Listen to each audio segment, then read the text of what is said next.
Hello. How goes? I got a challenge today, and that's to keep my lord alive. Because I've been losing them way too often lately. Watch him throw his lord first game. Never. Never. For sure. This is the run. No, we don't have too many sign-ups currently. If you guys want to sign up, feel free to. It's a single elimination tournament. I think we just need one more sign up and then this tournament can count as part of the leaderboard stats. Very high. You know, sure, there's a bunch of big names. The signups are like everyone that's qualified for Turin's big finals. Charix, myself, B6, WMW, Pontim's Claw, Martin, and Pizu. On the plus side, if you're getting wrecked, you only have to play one round. Link is in the description for the tournament. Thank you for the good luck, Strix. Oh, this is gonna be competitive.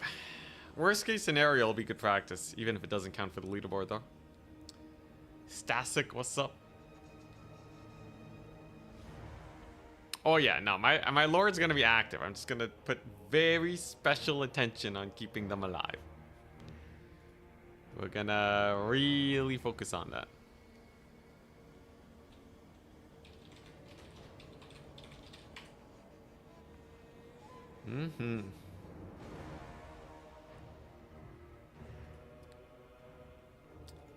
Alright, any last minute signups?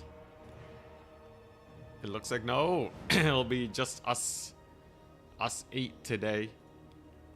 Should be very good practice at least. Oh, it's terrifying.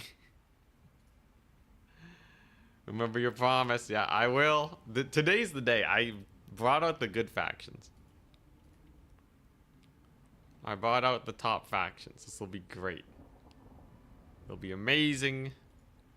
No problems whatsoever.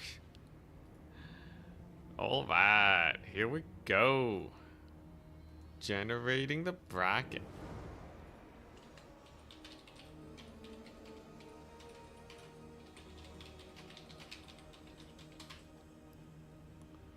All right. So to start off, I'm up against Pontim's Claw. All right. Yo, Pontims. Terrifying.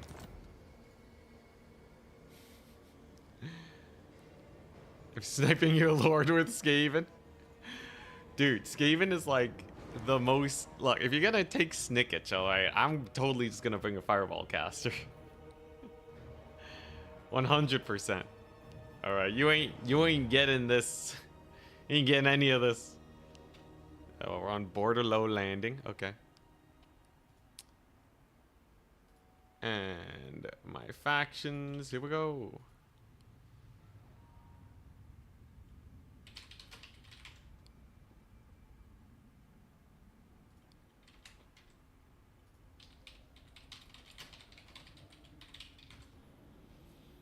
All right. Here we go. Slanesh, Kislev, Wood Elves, Beastmen, Warriors of Chaos. It's the only way I can beat this challenge. Just play the most strong factions I have, minus Empire. Bans Wood Elves and Slanesh.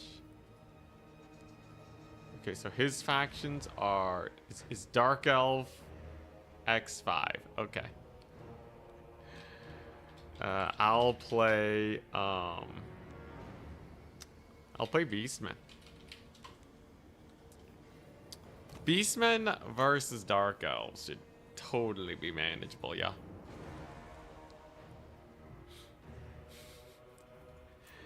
Alright. I can keep my lord alive.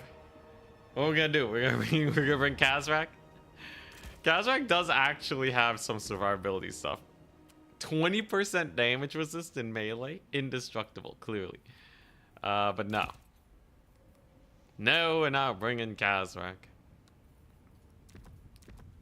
You know, Torox is actually really tanky, but he gets outclassed by the Doom Bull, right? Just by price. Doom Bull has Dazed. Oh yeah, you can take Morgar, but like, I'm totally gonna bring Combat Lords. 100%. And as long as my Lord survives, there shall be no problems.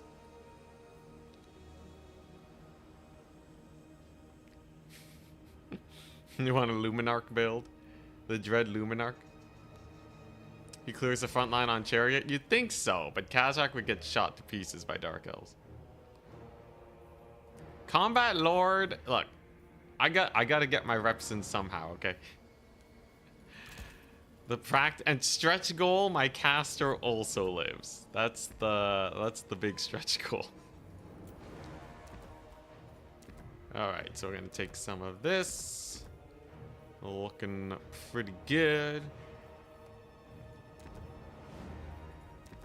Mm-hmm. Yeah, I guess that's all I really need. Your Dark Elves should be chump change versus Beastmen. Beastmen are, despite the nerfs, Beastmen are still a very powerful faction indeed. All I gotta do really is just not die, right?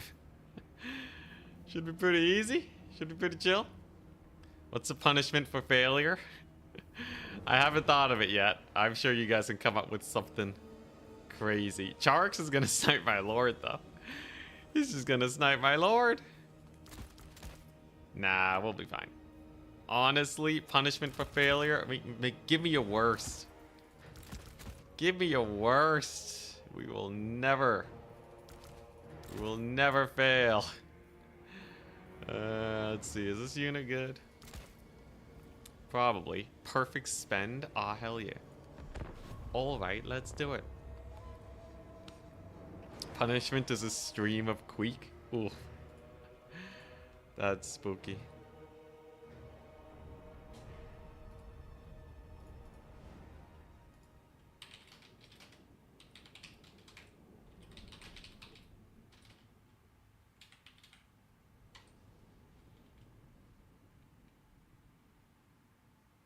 Oh, nice. Looks like we did get an 8th player.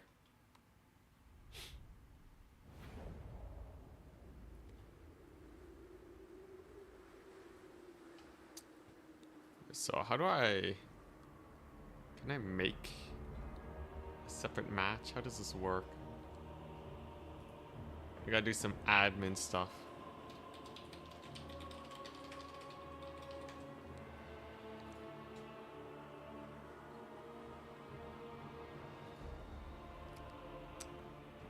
See here. So how does this work? Match.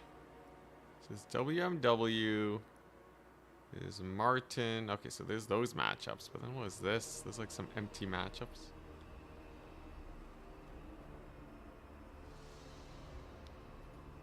Okay, so what if I do this? Let me see if I can get this guy in.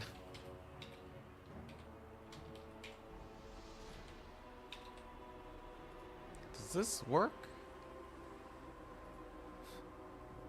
If this breaks the tournament entirely, then Ripperino. But let's just see. Oh yeah, oh, that breaks everything. Okay. Whoa, that just broke everything. Can I fix it? Clock is ticking. Oh god, what the crap? Bro, I wasn't even ready, man. I wasn't even ready. Alright, it's fine. I can deploy my army super fast. Thank you for the heads up, people. Alright. Here we go. Yeah, I'll figure out the adminning later for Adam TM. He's gonna be playing against our 7th player here. It's just a regular Mino, no Torox. So he's brought a What? He's brought a Supreme Sorceress of Burning Head and a Death Hag on a Mega Shrine. Okay. Well, I've got normal Beastmen main type shenanigans, Keep it from the foe. so I'm not too terrified.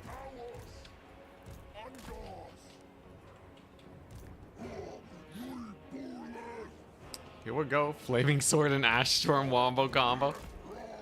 You know, I'll leave it to everyone else. You know, it's such a good combo, right? I don't wanna rain on everyone's parade, you know.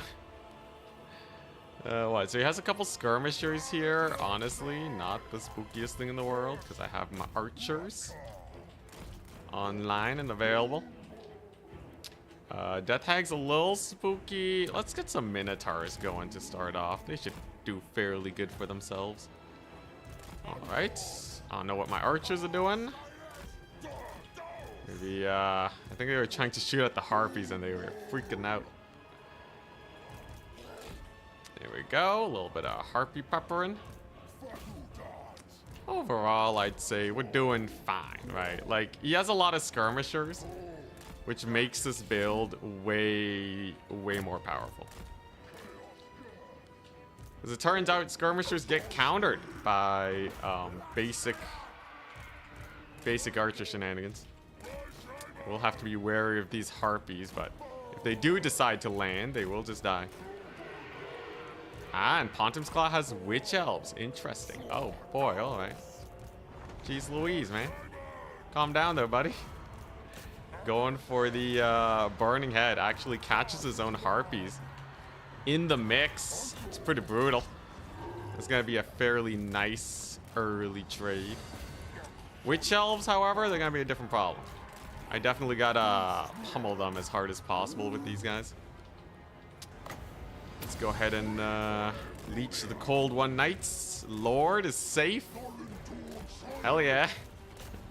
Very important. Very important indeed.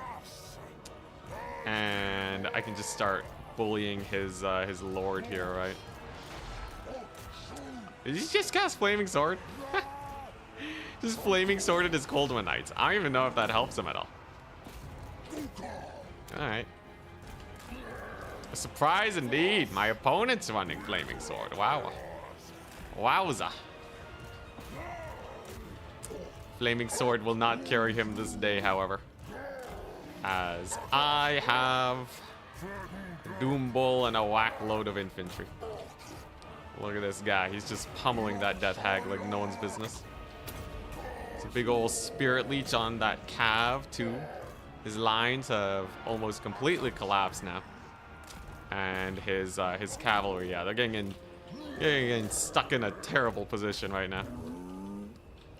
As they are more or less just surrounded by the tide of Beastmen that is at his doorstep. His Lord, too. His Lord's gonna die. The Lord sniped becomes the Lord Sniper, it seems. But there's his passive. However, most of his forces are running currently. So this should be a pretty bad time for him. Overall value trading's great. Does get a big old Burning Head over there. Totally fine. As his Lord is still surrounded. Very nice.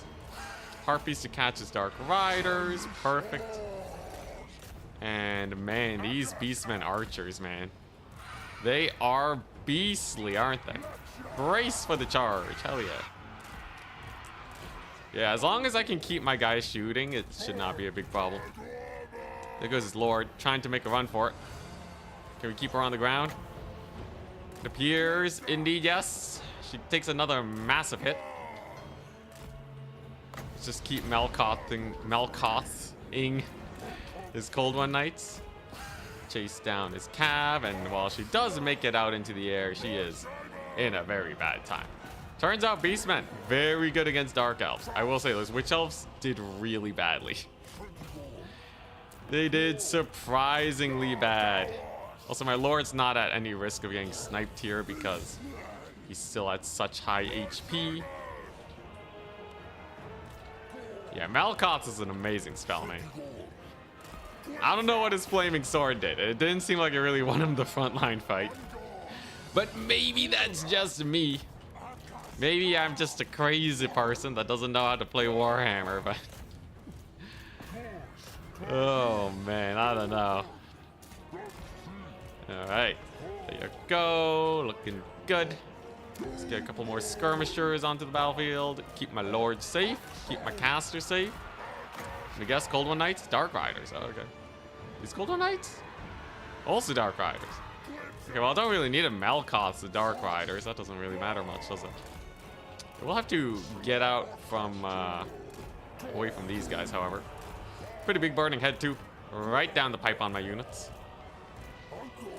However, we do manage our escape. And we are now in a late game. Now, I do have to worry about his summoned units having such martial prowess. My bad, murderous prowess. Can't let that murder me. That would be very bad. So I should actually play slightly further back. So you see those Cold One Knights, right? They have a lot of buffs right now. And I'd rather it wear off. Like, they're gonna have so much leadership and all that. I'd rather just play far back and let it wear off. You know, don't really need to go for this point. That's just grounds for potentially throwing the game. What the Hag on the Shrine even do? I don't know, man. She was a bullet sponge, you know? She's a pretty big bullet sponge. Yeah, there you go. That's about it. Get in there, caster. Yeah, get the Melkoths. Let's go. So they're just getting slowed down. Very painful. And yeah, pretty lackluster charge on my units over there. Yo, he's about to get army wiped. Ah, hell yeah. There you go. Absolute bloody massacre on those Cold One Knights. He gets a burning head down on my ragged archers, which will get rid of them. Even clips another archer unit. But this is most definitely over now. We are in the Centaur spamming phase of this battle here. And there you go. That's 1,000 gold Cold One Knight falling to the forces of the Beastmen. And a solid first game, indeed. Might even kill his lord with a couple ragged harpies even. Honestly, just having a ton of infantry defended by really good cavalry is just nice. I feel like the Beastmen Mantide styles are surprisingly strong, I'd say. Oh dang, she lived. 400 HP. But he taps out. Unending glory is yours. Huzzah! And my lord barely took damage. Okay, now I gotta fix this thing. I gotta fix the bracket.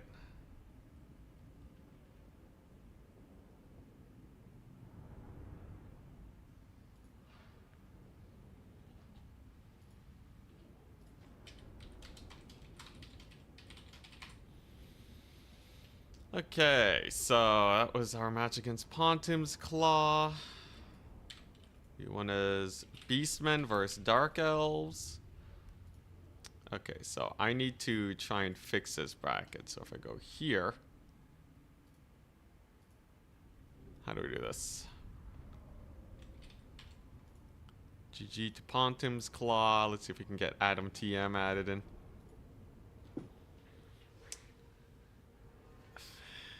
Respect to Pontim's Claw for literally only playing Dark Elves every time. It's, yeah, it's pretty crazy. Dragons build. Full on dragons only. Okay, so WMW. And Pontim's Claw, right? And then the parent match is supposed to be...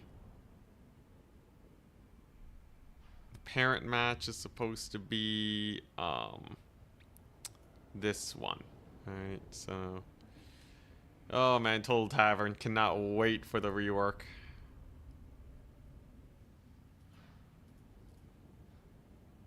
Okay, so parent match. How am I supposed to do this? 47497. 47497. Okay. So then if I do that, does that fix it? Do I have to set the child match? Come on, big money, big money.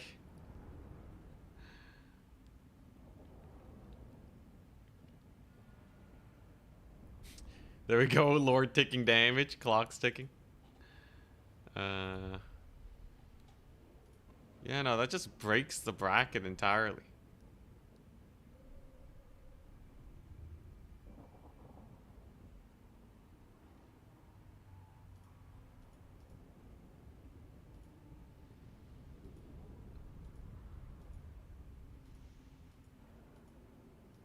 This one says 9-6. That doesn't make sense.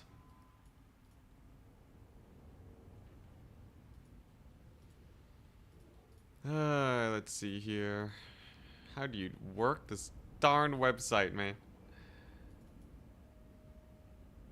Okay, let's refresh again. Hopefully this works.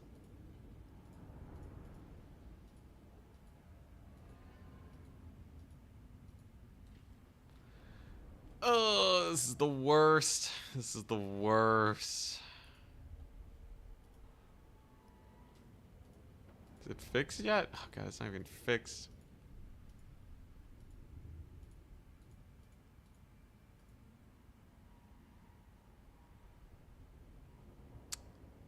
Alright, wait, let's see here. So if I go to this,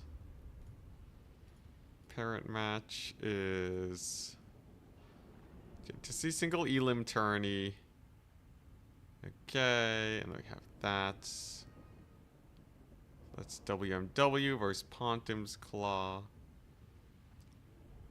So that means this one's parent match should be. Ah, crap. Come on, just. No, is it so broken?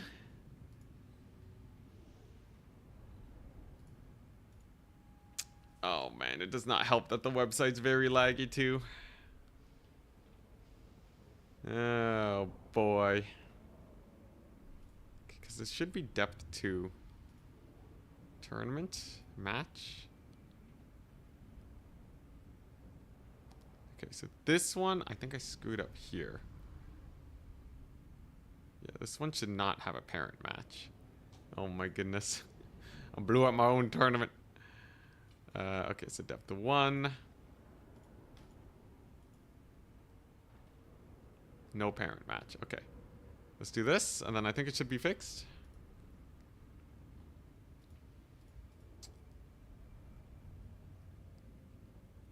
I should message, let's see here. Is Dustman online? Can someone help me with a tourney bracket? I think I broke it. Okay, hopefully this fix works. Oh boy, I nuked the bracket, guys. I nuked the bracket.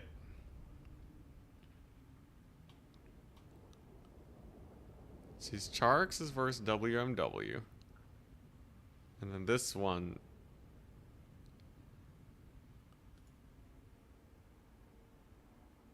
Should work. Depth 1, Charks versus WMW.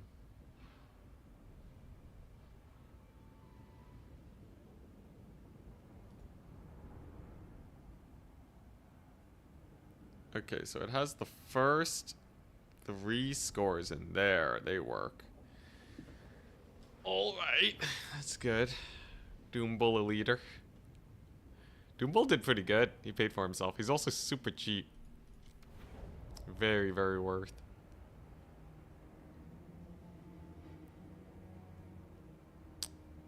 Okay, let's see if I can get this thing fixed.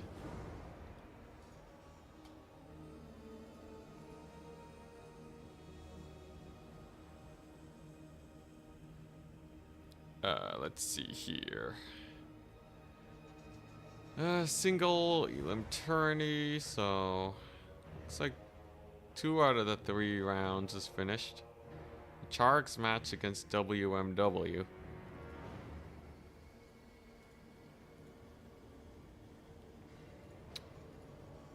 I just have to make sure this thing lines up properly. Okay, you know what? Let's just open up all of these matches and start figuring it out. You get more value than Grimgore? Dude, Grimgore was like sub 1000 value. I think anyone can get more value than Grimgore. You take Foot Techless and get more value than Grimgore.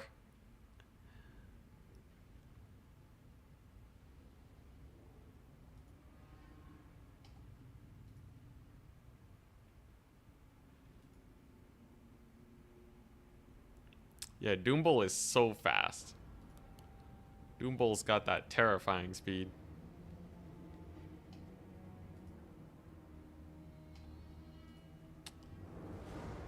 Alright. Let's see if I can get this fixed before people start to notice that it's hella broke. What was it? 108 value? In one of the games, yeah, you actually got like so little value. Okay, so Pizu and B6 are fighting. So round 2, round 2, round 2. Round 1, round 1. So this is Charx, WMW, that's me. So like that makes sense. And then they both have the same parent match. Oh no, they don't. Okay.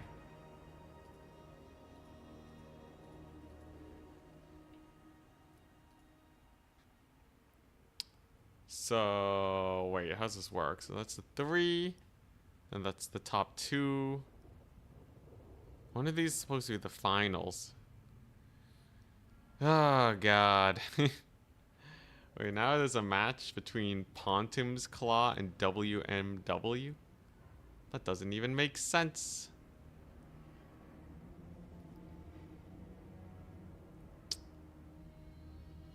It's 47496. All right, I'll just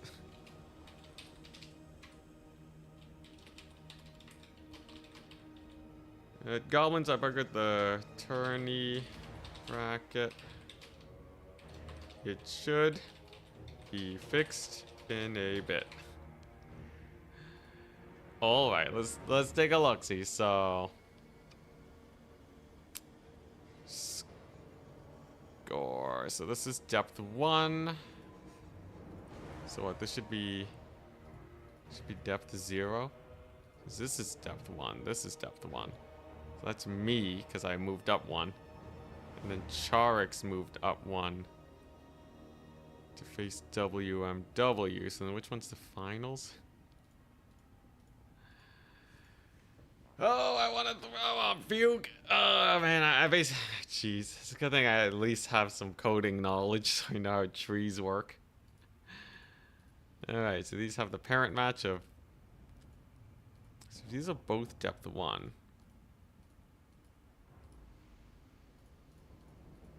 Okay, see, these are depth 2. This one has parent match 47498. 47498. Is this one, and then 96 is supposed to have no parent.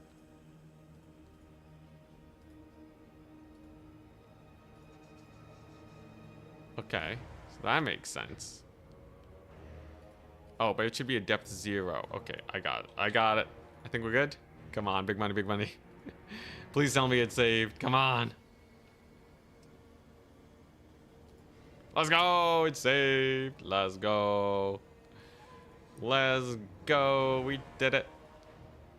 Okay, and then I can create a new entry, which was WMW versus Adam TM. There we go. We make this depth 2. Okay. All right. And then the parent should be... Let's see here. 47497. 47497. And then I save this. And then in theory, if I know my trees and set everything up correctly, then the tournament bracket should be saved and we can move on with our lives. All the IT sweat coming in. Hey, Scored Torrent, thank you very much for the 4-month sub. Very much appreciated. Okay, now I also have to assign this to the right tournament, right? So the tournament is Antiquity single Elim tourney. Okay. And Anticities single Elim tourney. Okay, so hopefully this goes to the right one, because it's not even doing it by ID, it's doing it by name. Oh boy, this website. This website, man. I really appreciate Turin for setting it all up, but oh man, when I say it is janky, it is janky. You have to like place like everything in the right place. Otherwise it just like dies.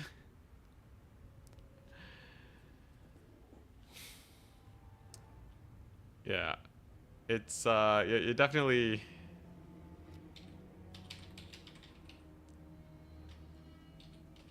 single Elim tourney. If you don't set it up just right, the tournament just implodes on itself. Like in the case of this situation. Okay, so this new thing, I need the parent match to be okay, 47497. Okay. 47497. 47497. 47497. If you don't if you type in the number, if you don't click from the drop down, it doesn't actually like do the thing. You have to drop down select, just like you have to drop down select the time. Oh man, it's very silly. It's very silly. I'm pretty sure I'm working directly, like I'm just editing the database is how it works. I'm just straight editing the database. Like there's no there's no other like buffers or anything. Oh my gosh. Okay, we got there though. Let my ego be my downfall. I don't have no ego. I'm the most egoless person ever. What are you talking about? All right, sick. I think we finally set it up. The bracket looks fine. Everything's good. We can move on with the tournament.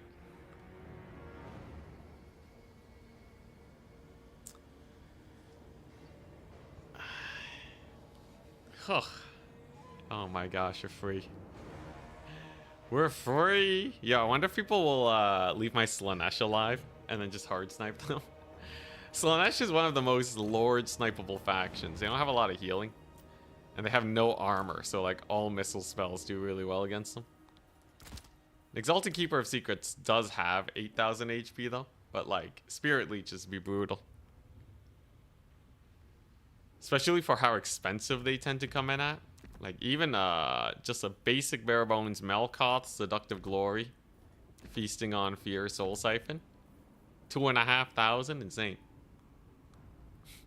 Overconfidence Ent is best Ent. Sigvald, yeah, Sigvald. 5,000 HP, can regen, he's pretty hype. Okay, we're up against B6. Yo. Looks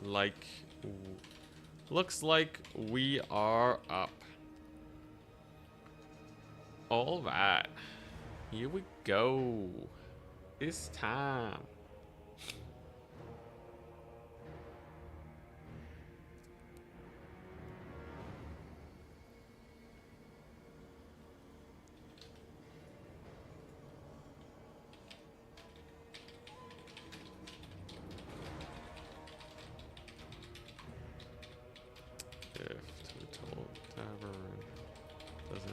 Display the right person when they report their score. Alright. Up against B6. We're free. We're free! Slanesh, Kislev, Wood Elves, Beastmen, Warriors of Chaos. Alright. He's top bracket. So he starts by banding 2. And the map is going to be Bray Valley. Alright. Bray Valley. Whoops. It's Bray with an A. He bans Wood Elves and Slanesh. Everybody's gonna ban Wood Elves and Slanesh, aren't they? Alright. Let's see here. So I get to ban 2 and then pick 1. So Kislev, Beastmen, Chaos. Chaos is good against Tomb Kings, Greenskins, and Skaven. Let's see here. Kislev is bad against Skaven. Beastmen's a toss-up for Skaven. I'll go Warriors of Chaos, ban Norska. And I guess I'll ban his Tomb Kings? Warriors of Chaos ban Norska Tomb Kings. This is great. It's a great matchup. What are your factions? Slanesh, Kislev, Wood Elves, Beastmen, Chaos. I was gonna do Empire, but Kislev's better practice. Are we modding? Well, we're moderating the tournament, if that's what you mean. Can't wait for me to match into Charix. The odds get likelier by the second. So B6 has decided to play Skaven. Mad lad. Interesting. So here's the thing. I really only have one Warriors of Chaos build. So the question really is, what can he bring to hard counter that, right? He could do some crazy Globadier action. He could do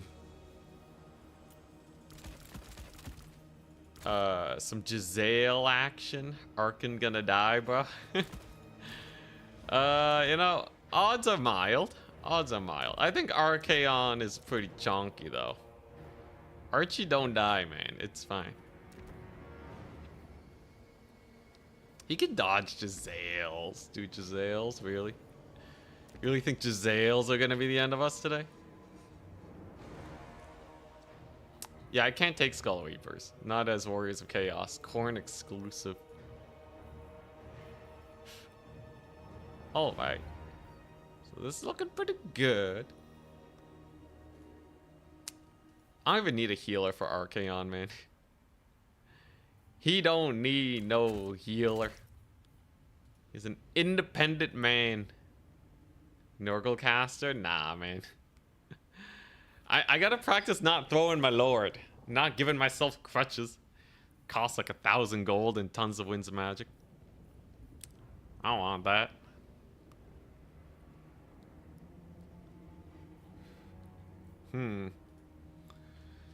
Let's see. So it's Skaven. Globadiers are gonna be really annoying. Do I have any like big monsters I can send on in? I have like a couple monsters. Let's see. It's not a terrible opener. I think I am a little worried about Globadiers. Aspiring Champions are a solid solution for that, though. Marauders are okay, but they kind of die to everything that you sick them onto. So I don't really know how I feel about those guys. You have yeah, I'm just gonna bring Flaming Sword on Archaon. If I lose the game, look, see, here's the thing. If I just win all my games, it's impossible to lose my lord. Actually, wait, no, that doesn't check out. If I win all the games, it's a lot harder to lose my lord. It's definitely a big plus. So let's see. He's gonna be spamming wolf rats, that's for sure. I should probably have at least a handful of these guys. And then the rest of my army, man, Warriors of Chaos, man, they feel like such a skinny roster. Till you realize that you can summon like 8 Hellstriders and nothing matters. Yeah, okay, so this feels pretty good. Yeah, these Warriors of Chaos builds, they really do make themselves, don't they? That they do, that they do. Alright, this one's a fine build. This one right here, an amazing build. Never lost in its entire existence. Do I need anything else in here, really? Probably not, right? Should I bring Herald Hammerstorm? Hammerstorm it up for the win?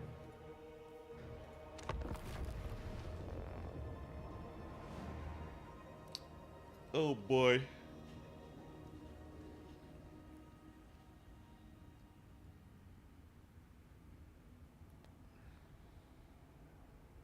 Someone put up a video about how they should add a 0 to the end of every Skaven unit and keep the HP the same. You mean like 1 unit of Skaven is 1,000?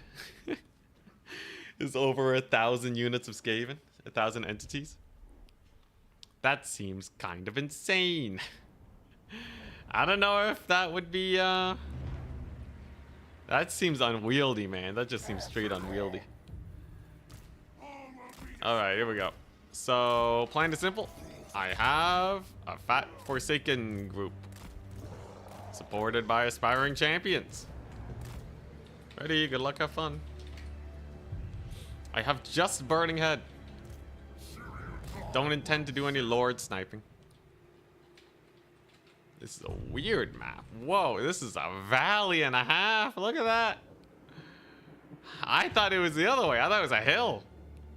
No, this is one of the most insane high ground advantage maps in the game. Good thing I have Hellstriders that have Striders, so they don't care. Yo, this is a crazy map. Honestly, kind of like it. This is really good for range units then, because you get just a flat bonus. Giga gun map?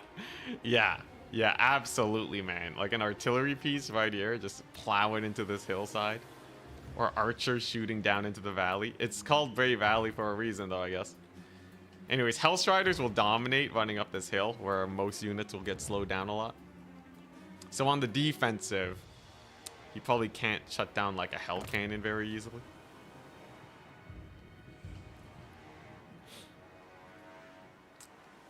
Yeah, this will help a lot of factions for sure. It's very wide though, which hurts a lot of gun factions. There's a forest flank too, so I think like you could get a solid flank and then charge downhill. That would be pretty painful. For the Skaven forces, we're looking at Globadiers 4-5, 4-5, 10, 14. He has 3 units that are stealthed. I would imagine it's a Giselle, his Lord, and then something else. So he probably doesn't have a lot of skirmishers. He does have 2 Globadiers. You can't have that much money for a Giselle or anything. And his front line consists mostly of Skaven slaves with a back line of clan rats to hold the line. So we're gonna have to definitely route these guys off as fast as possible. Now, without anything too big here. What does this guy got? Flensing? Okay, so he wants a Flensing Archaon. That makes sense. We have a victory point. Keep it Yeah, this is a pretty good Hell Cannon map. Give me that. So now my opponent has to make a decision, right? Giselles will have a hard time getting line of sight on this Hell Cannon. And it's just gonna plonk away at his forces. Take some money, tell Jimmy and your mom I said XD. Sure thing, man. Take some money. Tell Jimmy and your mom I said XD. You hear that, Jimmy? Alright, so, yeah, as far as value trading is concerned, Keep it from the foe. if I just sit back and relax a little bit and let the Hell Cannon rout off one of his Globadiers, we should be fine. He brings in the Triads to hit up my Rotting Riders, but they can just pull away. Regenerating just fine as they retreat. Hopefully not too many of them get caught up. We have a flank on them, which is good. But I'm gonna deal. Now I'm gonna need to deal with those triads, right? Oh crap! So he does have Giselles. He does have Giselles. Dismount the bad boy. Yeah, there they go. Ooh, all right. So we don't want to lose that cannon. So we're just gonna keep him dismounted. It's fine. There's the Death Master. Death Master Snickage. But here's the thing. He's about to get put into an awkward position, right? Aspiring champions do not really care much about some simple globadiers. His front line can only hold so long against this. Yes, he may have a lot of rat ogres, but that is essentially all he has. And I'm about to swarm him with these boys. Hellstriders, Forsaken, charging on in all at once. I just have to be a little careful over here with the Archie. Let's get a big old burning head down the pipe. And then that should break his front line. Typically, you don't break the back line. Breaking the front line is a way more cost-efficient way of murdering fools. As you can see, now that they're gone, my Forsaken just can have the time of their lives. Unfortunately, my Rotting Riders took a lot of damage. There's not much we can really do about that other than pull them away and hopefully keep them safe. Hell Cannon's back online and operational, which means the leadership is going to be hurting him quite a bit. Get a rear charge over here. Archie's going to be alive. And things are looking pretty good for us right now. With most of his weapon teams down, I should be able to get some pretty good work on him now, right? We'll even summon a doggo just to kill this weapon team, because we most definitely want them out of the picture. Ashen Triads, we'll just get a big old charge on their faces. There we go. His Giselles did make it out, though. But Giselles are not especially useful in this particular situation. Giselles are good, but he really needs something to kill infantry right now, right? This is a mass route for the Skaven. Very, very painful indeed. Doggos can chase there. Infantry can just keep on pushing. And then Archaon, honestly, there's like nothing to Burning Head right now. He kind of got army wiped. Like, that was a very nice engagement. This is kind of what happens when you take way too many weapon teams. One big hammering on the face will delete your front line, and then everything's compromised. It's very painful indeed. Snickage, oh, look at him. He's going for the Hell Cannon. Maybe he wants Archie. He's doing his best.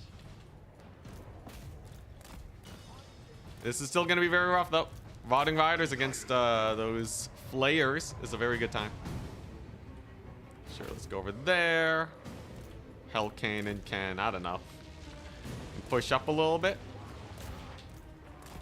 Looks like Archie's doing fine. My doggo should be done chasing at this point. Wait, where'd my doggos go? I sick some doggos on the weapon team. Oh, they're here. Okay.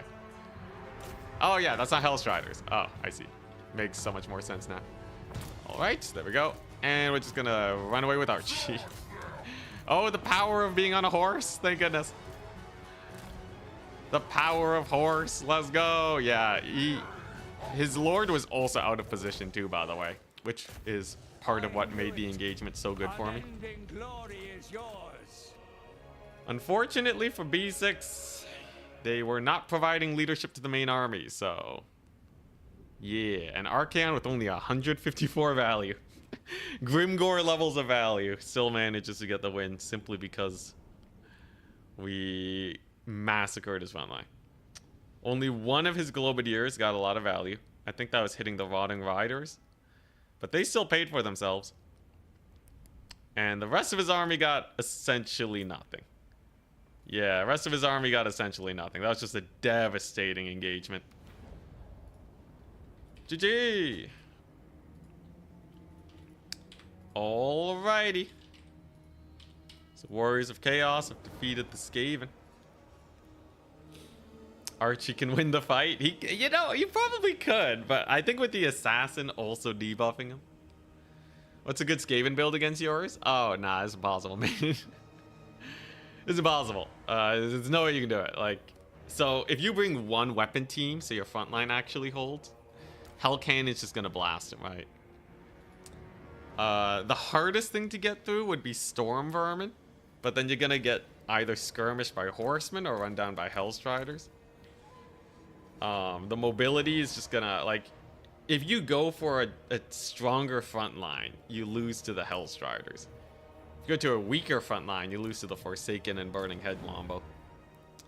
But definitely probably could have mixed in at least a couple Storm Vermin to hold the front a bit longer. It's gonna be rough though, regardless. Yeah, if he did Flensing, Deathmaster, and the Assassin, we're screwed. Thankfully, I was keeping an eye on Archaon. So we're good. And man, Forsaken is so awesome. I love that the Skaven slaves get shot once by the Hell Cannon and start running. Yeah, I don't even know how I feel about Skaven slaves. They route really easily, but they're quite... Honestly, I would put the Clan Rats in front and Skaven slaves in the back. Although I'm no Skaven main. But I feel like they're way better at screening cavalry. Because cavalry don't want to get their hooves all mucked up with Skaven guts. So... that way they can kind of body block a little.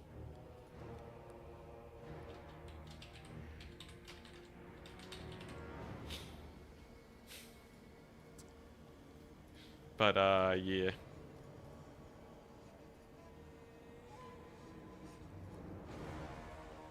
That means we're up against Charix then. Top 1 and 2 on the ladder right now. He's number 1, I'm number 2. In terms of tourney wins. Is he going only Skaven though? If he is, that would be insane. Skaven, Tomb Kings, Greenskins. Okay, yeah. We have a million really good matchups. He's not bringing out his A game. I'm bringing out my A game today because I just really don't want to lose a Lord.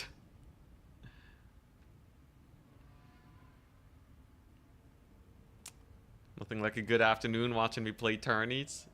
Yo, this is it's a fun time, man. Yo, I can get another tournament hosted too. I can get one hosted in another like hour, because this tournament actually is almost done in 1 hour. It's like so fast. Really good for farming tournament wins to cheese the ladder position. Not that that really does much, but I think it's pretty funny. And to see single elim tourney. Sure, why not? I can get one hosted like immediately after this.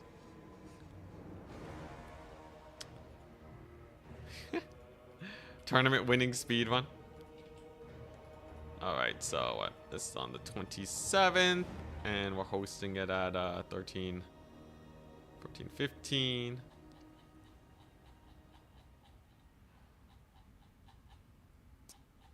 Okay, so 13 is 1.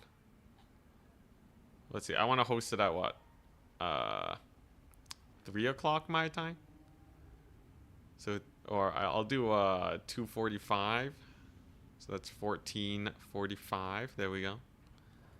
Single elim. Let's do this. Let's copy paste. And then do a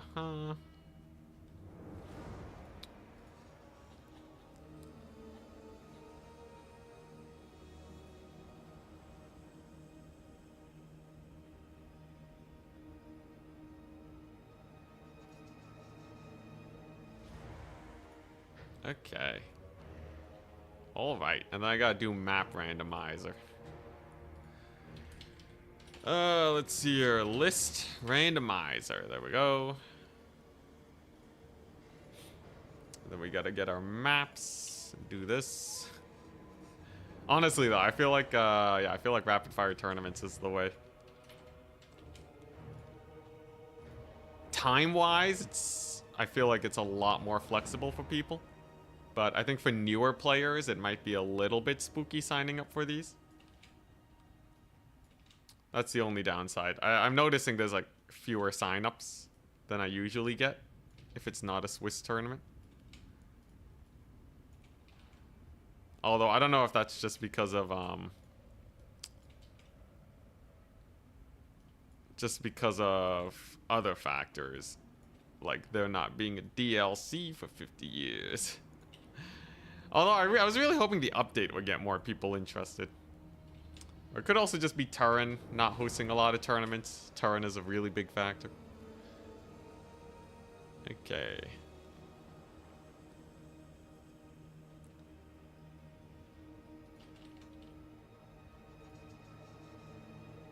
There you go. So that's the second tournament.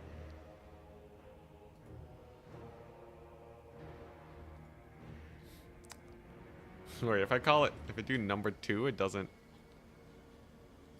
Weird. Alright, anyways. Let's see here. Wait, what the? Wait, no, this should be right.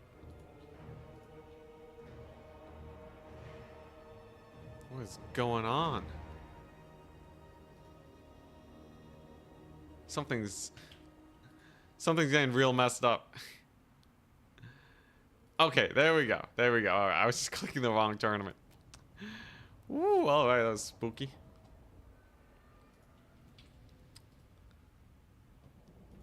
Alright. Upcoming tournaments at Goblins. Since these tourneys are so fast, have another. Check-ins are open. There you go. Yeah, so I just set up another tournament that's starting in 50 minutes. Super fast tournaments. Rapid fire for days. Can I not lose my lord for the whole day? Stream ends when I lose my lord.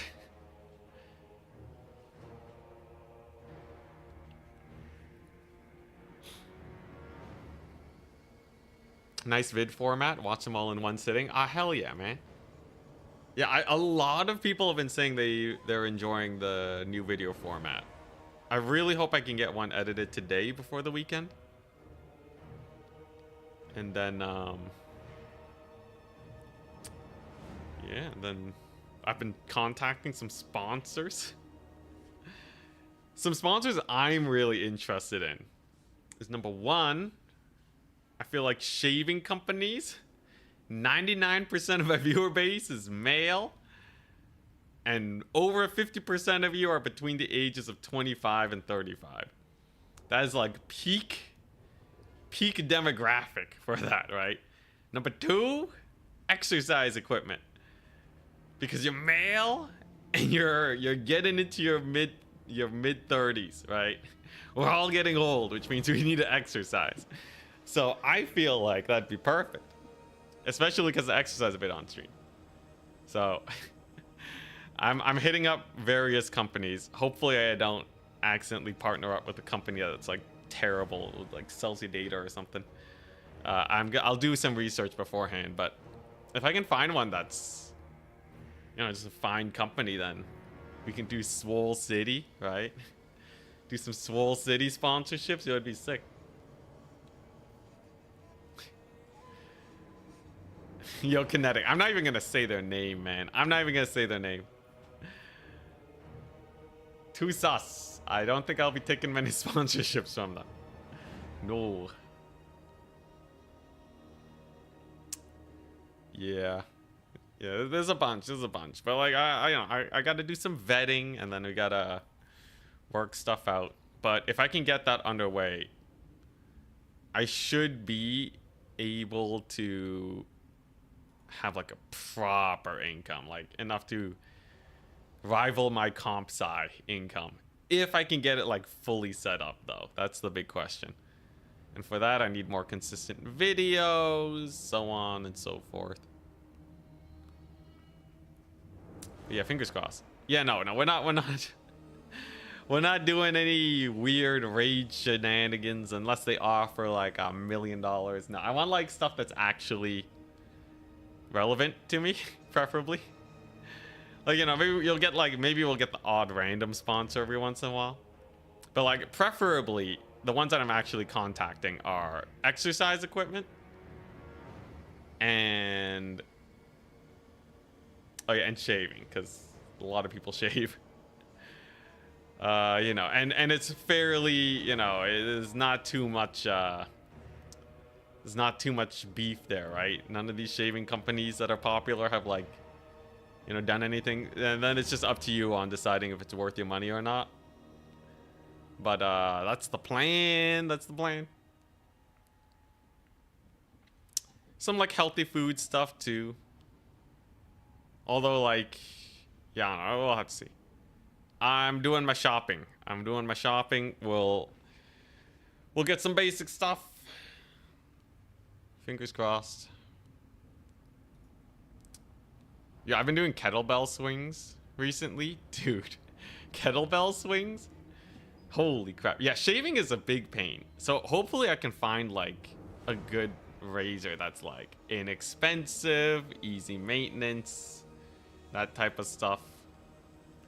And then, you know, something actually worth promoting. We'll see. Kettlebell swings wreck your shoulders.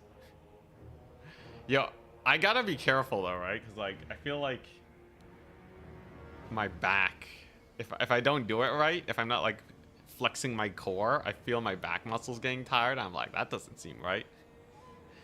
That doesn't seem right at all. My forearms are kind of tired too. Yeah, I really want to work on my abs. I've been doing weighted sit-ups. I heard that adding weights to your sit-ups do a lot. Rock climbing stream when? Yeah, we can, yo, you guys legit, you know my general area. You could probably find me at a rock climbing gym if I start going again.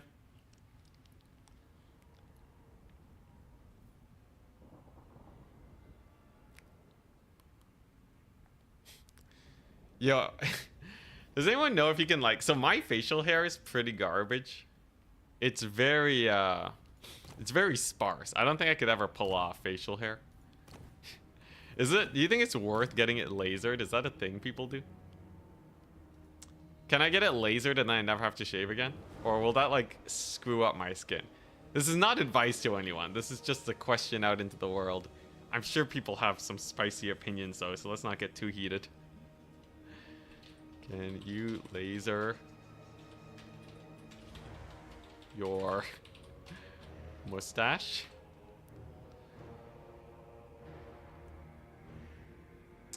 Getting waxed though is like, you have to do that on the reg. That's kind of a pain.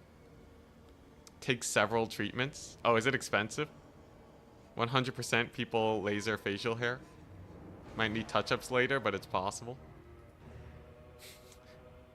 But then how am I supposed to do sponsors for razors if I don't have a beard, you know?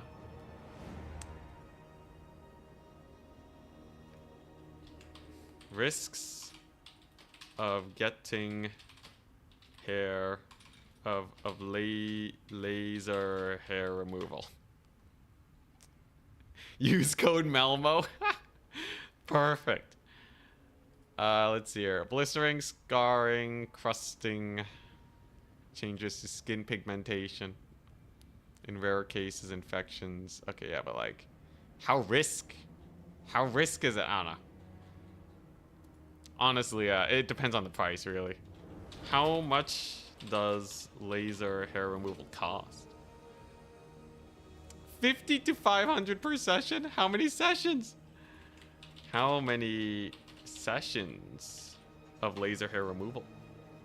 8 to 6. Dude, that's a lot of money. Yo, that's crazy. Screw it, I'm shaving. I'm shaving. 50 to 500. Yo, where does it cost 500? This was on Google though. It's Google AI overview, so I didn't actually look at proper prices, but garbage, man. You just buy a lifetime supply of razors. Just get a completely new razor blade every time you shave. You'll save money. It's a wild range, it really is. The convenience though would be hype. Lifelong, never have to worry about shaving again. What if I like one day I want to have like that wispy beard, you know? What if I want to be like a wise old man stroking my beard? Then what? It's gone, man. Well, actually no, you can get a hair transplant, so it's fine. So like after I get it lasered, if I ever want to back, like hair transplant, right? Body modification. Come on. 40K has taught me that body modification is the way it's the way of the future. Clearly, with no downsides.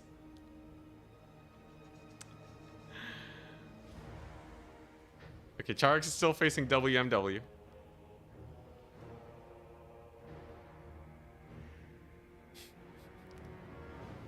You can't imagine me without a beard. Let's see here. Beard. PNG. Alright, let's see here.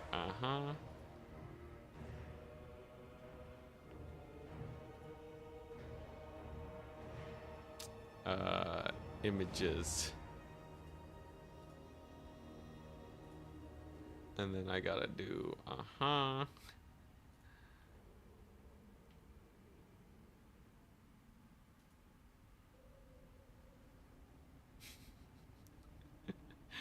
All right. I got a couple. I think we can try out. Here we go.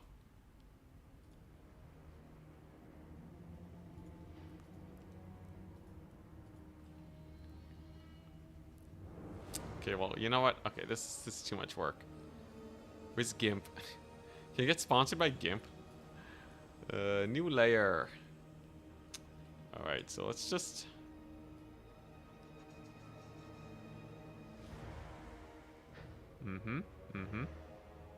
Alright, there we go. And then I gotta add a little bit of, Oh,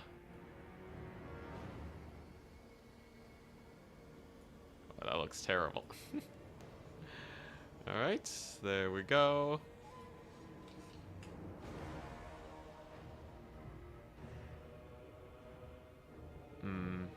Don't worry, I'm working on it, guys. Okay, and then we export this as beard.png, right? And then I just do this. Yo, you guys will imagine. All right, here we go. Image. And then I just gotta get it, right? There we go. Nice. Bada bing. Bada. Bada boom. Oh yeah. Oh yeah, here we go. Beard City. It's Beard City time. Up, up. Yeah. Hello everybody.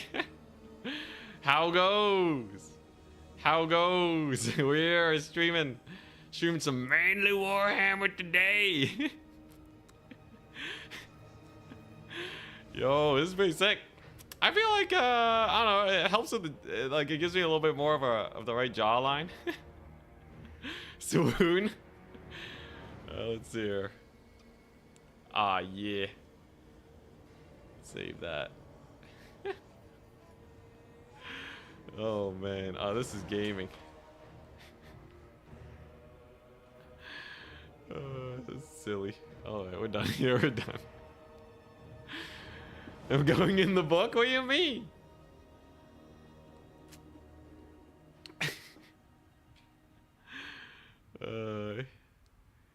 Yo, I feel like I don't know. I feel like the beard doesn't match my hair at all. Not in the slightest.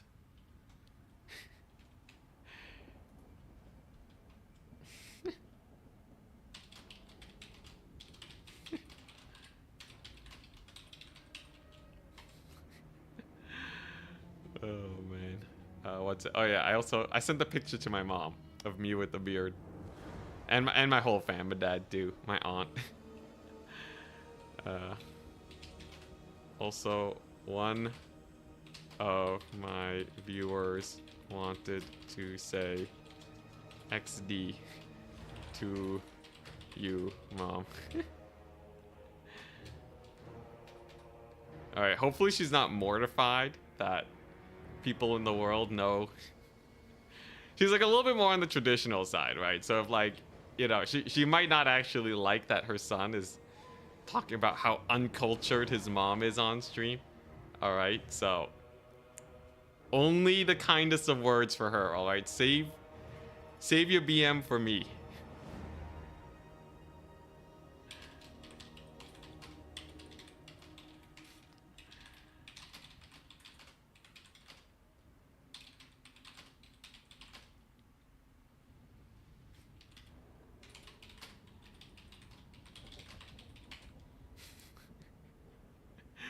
All right, high-end mom, dude. She does not tune in. She don't tune in. What's your mom think about streaming? She's a little sussed out, but she's okay with me taking my own path.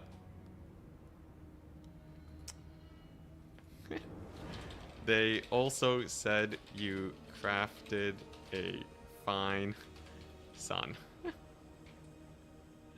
All right, there you go. Hopefully that helps a bit. Yeah, no, my mom is pretty traditional, you know. Like, she came from Vietnam. Neil said, all right, Neil said.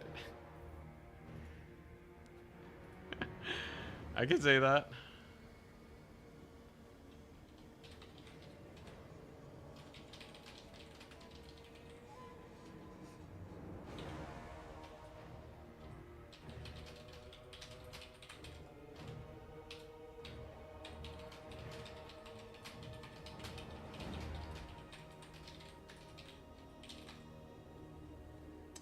It feels like there's a hair sticking out my mouse pad that just keeps spiking my hand. And I can't find it, man.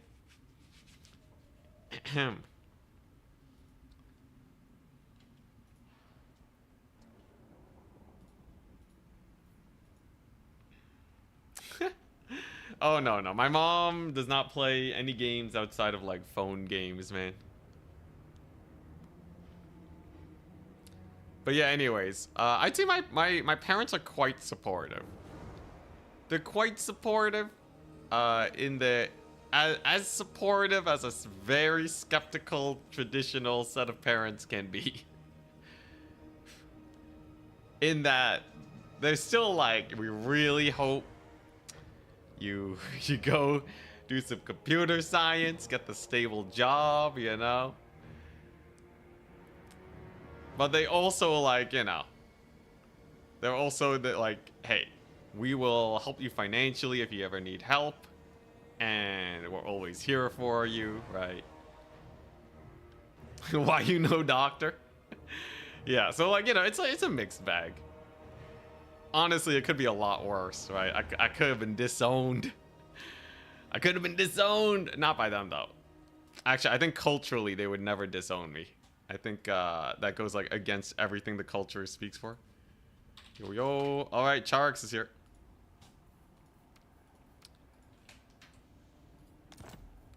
Yeah, it like completely goes against like they would not disown me, but disapproval, mild disapproval. But hey, you know, the more successful I get, the more backing I got. All right, what's the map? Honestly, though, great parents. Considering they had to deal with Vietnam, I think they did a pretty good job. They did a pretty good job. I'm very happy for the privileged life they gave me. Honestly, though, like I can never overstate how much they've done. Holy crap, man. Let's see here. What am I doing? We are on Dunes of Cain. Hell yeah. All right. Dunes of Cain. All right. Let's see here.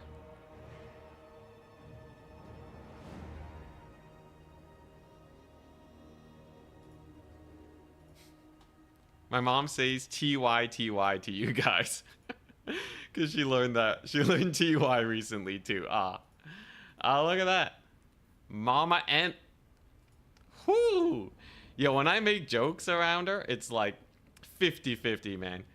It's either she's like, oh, that's so funny, right? Like, oh, that's hilarious, right? The other 50%, it's like, don't you ever say that ever again. I'm like, okay. All right, my bad. Whoopsie daisies. I accidentally stepped on a cultural toe that I did not know existed. I am so sorry, mother. Oh, man. It's a fine line. It's a fine line. I like to play it dangerous. It's like me and my lords getting sniped, you know? Either you nail it or you get wrecked. What are the factions? Alright, there we go. I think Charik's is top bracket, so he's bans first. Slanesh and Beastmen. Makes sense. So Skaven, Tomb Kings, Greenskins. Skaven Greenskins are the easier factions to fight. Wood Elves is definitely a big plus. But then I might have to play against Greenskins if I'm playing Wood Elves. Honestly, would be a fun match, though. Greenskins traditionally did well into Wood Elves, but they got so many buffs. I'll play Wood Elves. I'll play me some Wood Elves. Oh, hell yeah.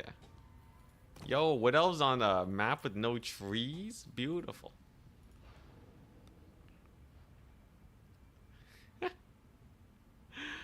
She also thinks bearded me is hilarious. Let's see here. Roughly translated, I look older than my dad. Dude, my dad's almost 70. The beard really hard carrying. My dad also can't really rock a beard, so I guess that's what she's getting at. Oh yeah. Ban Tomb Kings X2. Sorry, Charik. Sorry, I'm busy. I'm busy talking to my mother. All right, here we go. Bonus Wood Elf, melee Wood Elf, melee Wood Elf. You're insane. All right, so Charix knows his Wood Elves, but is he gonna know how to counter them with Skaven? That's a real question. To go Skaven against Wood Elves on a map with no cover is pretty insane. Let's go, Team Wispy Beards. Yeah, some people are blessed with them crazy beards, man. I had a guy in high school. Grade 11. All right, he was a kid basically at the time. I remember him as this guy with just full on like rectangular beard sticking out of his face, full on mustache. All right, he was insane. It's like pretty well groomed too. Like, yo. And he was good at math. We would both compete to see who could do better in tests. It was a great time. Competition, man. I was always competitive. It probably made me really good at math. All right. All right. So he doesn't know if he wants to play rats or greenskins. Greenskins would be a much better choice for Charix for sure. That kid's name, Giga Chad. Dude, he was insane. The actual grade 11 with a full beard. Oh my god. A better and more luscious beard than any of us will ever have combined. Yeah, yo, Charix out. Charix in the finals. Here we go.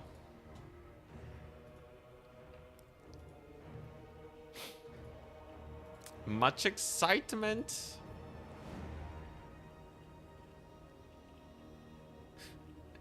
Your swim coach would call you the missing link because you could grow a full beard by 13. It's a curse. Oh no. Pros and cons all around. He's playing Skaven. Are you insane, Charix? Mad lad has chosen death. Alright, so here's something about Skaven. Beard dandruff. Ooh, yeah. But like, can't you just shave it? If you really want to, can't you just like spam shave it?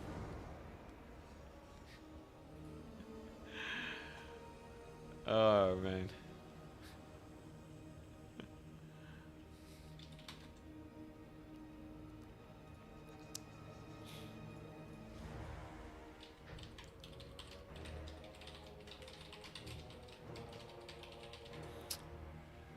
All right, here we go.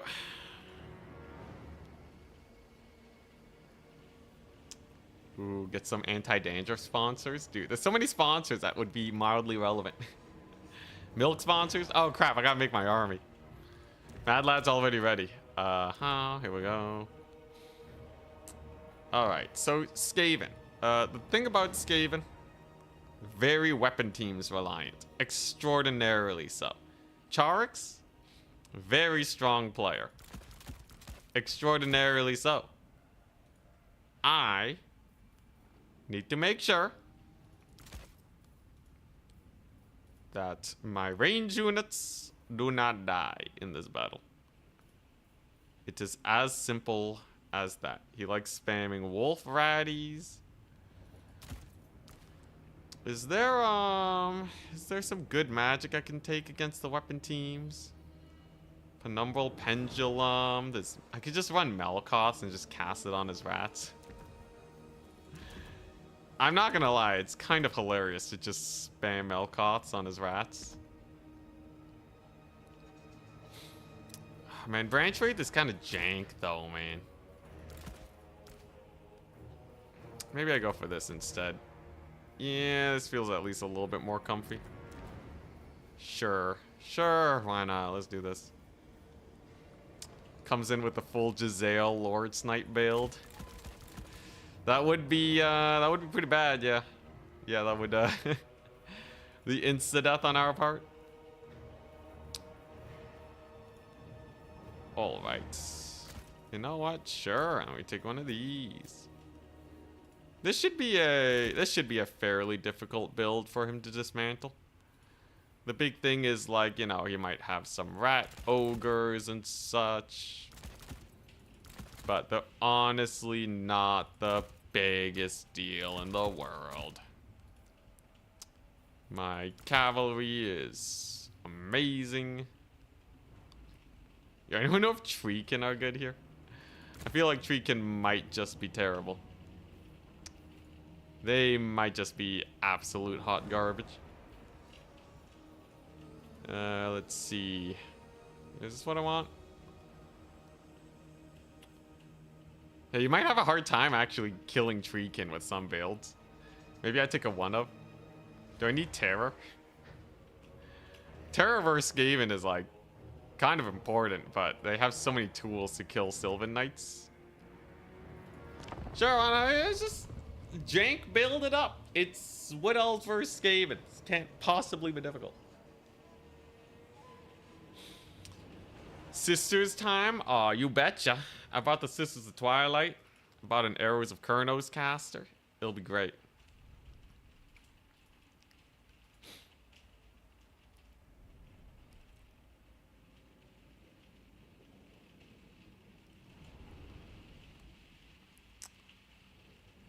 So I brought one Way Watcher. It's a really weird tech, but hear me out.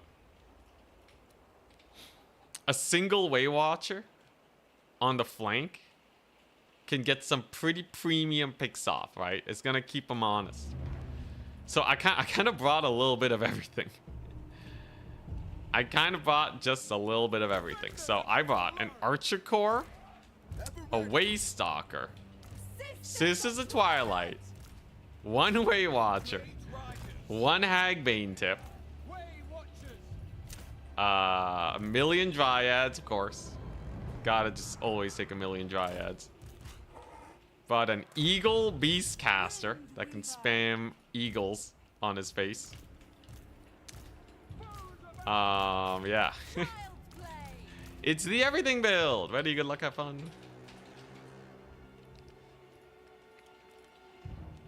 And the idea is my archers can park behind this hill so they don't die. Sisters of Twilight can snipe his units. Weapon teams should go down to Arrows of Kurnos. It's the sprinkle everything on, and whatever he doesn't have a counter to will die. Can't get countered. Can't get countered if you have everything, right? Alright, Arrows of Kurnos versus Jezzails. So the biggest issue. Kablamo, son. Did that do nothing? That might have actually done nothing. What? What happened to my Arrows of Kurnos, bro? Oh yeah, you see this? Okay, those are the fake ones, right? Because they're unbreakable and they have a timer. Okay, alright, stop shooting archers. They're clearly fake. They're clearly fake. We're not gonna reveal our Way Watchers for that. Okay, so I just gotta line of sight him over here. And as long as he is unable to see me, we're fine. His Lord is a Greyseer on a bell. And he does have many a Jezzail, so we gotta be a little careful. He does have a net. Line aside him. Line aside him, boys. Alright, here we go. Yo, this map is so sus for Skaven. Absolute dog water for Skaven, man. Alright, very nice. And so begins the peppering. So... Sisters of Thorn. We'll just keep dodging over there. I gotta be a little careful about them flayers, right? Use the hill! Use the hill! Oh. Couple doggos here. Does have a little rat boy chasing me. Okay, let's get another shot in at them Jezzails. Very nice. Pull them back. Transformation of Kadon. That should deal with them. And then Dryad should be able to kill off these boys. Then we focus fire his Lord, as a Wood Elf is meant to do. We snipe his Assassin, as the Wood Elves are meant to do. And the suffering continues. Because his Lord is taking 1,000,000 damage right now. I can even summon in Treekin. Ouch! Alright, I see how it is. I see how it is. He wants to be a big fat meanie. Alright. Well, that's just a little bit of damage. Line of sight's hurting him real bad, though, for sure. Gotta pull this Cav back, though. Okay. Yeah, his Lord's super low. No more overcasting for you, good sir. Okay. Gonna have to pull these guys back, however. Treekin without Jezzail's bullying them, though, is a great time indeed. And yeah, his Jezzails are just getting so bullied by line of sight currently. Alright. Very nice, very nice. Unfortunately for me, my Way Watchers are getting deleted here by his teeny tiny Cav unit. There's not really much I can do about that. At least it's going fine. I still have 2 capture points, and his Lord is suffering real bad. Sisters of Twilight, unfortunately, though, also kind of suffering. Couple Jezzails are on him. It's fine, though. Value trading's through the roof for me. And there go his boys over there. Jezzails are getting a little bit of poke, but like the sisters are so fast, they can just play keep away. There we go. Nice. Whoa, his guy came back. That's the, okay, that's the real one. It's fine, it's fine. God, those summons, though, are such a pain in the butt. Oh, crap. Not my Way Stalker.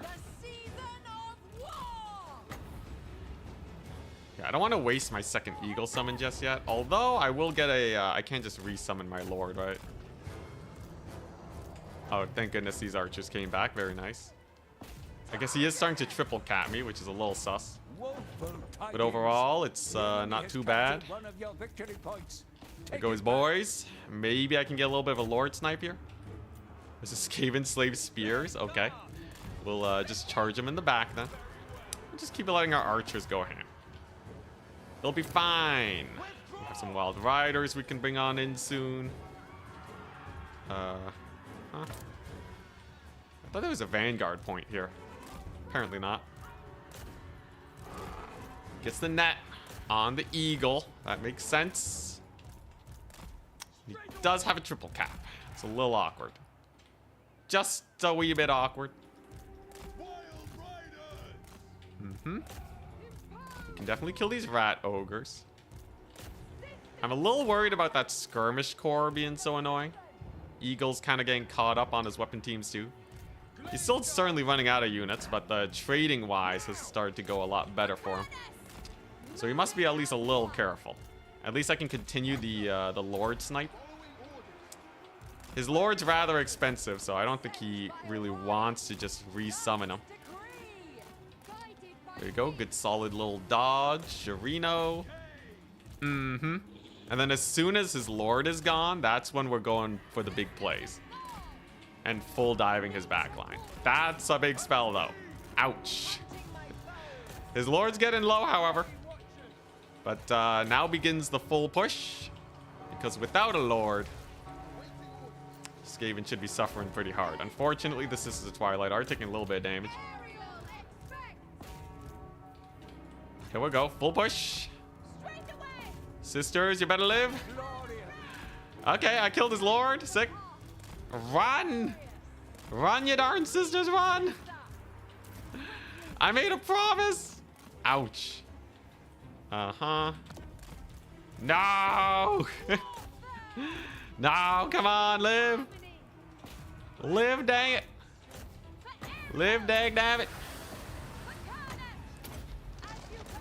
Okay, there we go. Cavalry's doing a pretty good job here. And this is the Twilight. They are running, but they should rally at least. They should be able to rally at least. Thank goodness. Okay, Lord Loss is going to be hurting him a lot for the next little while.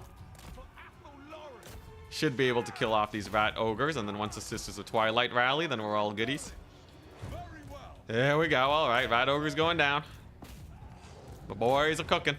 Treekin actually doing a good job here. And the Sisters rally. Thank goodness. Oh my god. Bloody terrifying, this main. Okay, there we go. Very, very nice. A couple doggos are here. We'll just shoot them up. And I'm just going to save for more Wild Riders. The Cav Corps are going to clean up so hard against Skaven. It'll be glorious. And he's kind of stuck. Probably going to have to resummon his Lord, right? Because without his Lord, it's pretty dunzo. Treekin here are crushing it too. Very, very nice. This is a Twilight. Very good. They live. Thank goodness they live. And there's his Rat Ogre summon. So that means his Lord ain't coming back. They are most definitely gone for the foreseeable future. Which means all I gotta do is clean up the rest of this here army. I got 2 points, soon to be 3. His weapon teams are completely shut down. Thank goodness. And my archer line is immaculate. Thank goodness. Oh my gosh. We did it! We did it! There you go. Greatest success. Thank goodness for the Lord Snipe. Lord Snipe City prevails. Oh my god. It's just he's too cheap for that. Yeah, the healing ability on the Sisters, I don't need it. Why would I take an ability that doesn't impact the game early on, you know? Why would I ever play for the late game, right?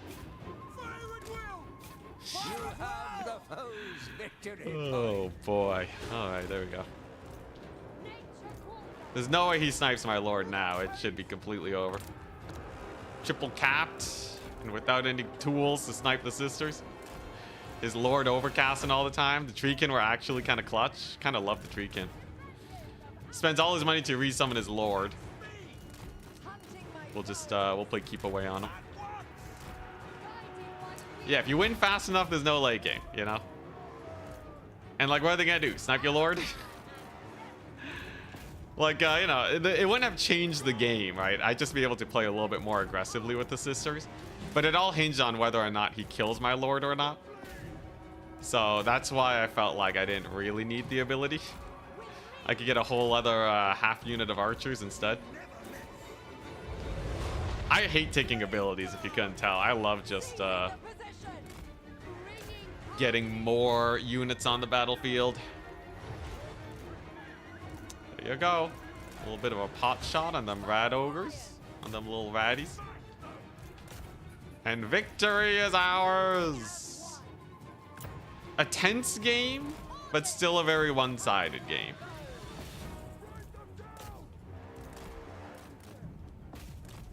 Still very, very one-sided. In the end, Skaven really suffered to these type of Lord sniping shenanigans. I think that's the summon. No, not the summon. Okay. I don't got no more arrows of Kurnos. I could resummon my caster and get 2 more eagles, by the way. That was my my late game plan. Just spam a million eagles. Honestly, not my best Wood Elf play either. Though definitely basic archers just do really good into Skaven, I find. Because typically they don't have the tools to rush down archers. So that ended up working out for us. Big ol' surround on his face. He's going to throw down the Warp Lightning. Using the bell, but it shall not be enough. And then as long as I don't throw to his lord here, we're good ease. Sisters of Twilight. I knew it. Very far away. Glory And we is do manage yours. to take the dub. GG!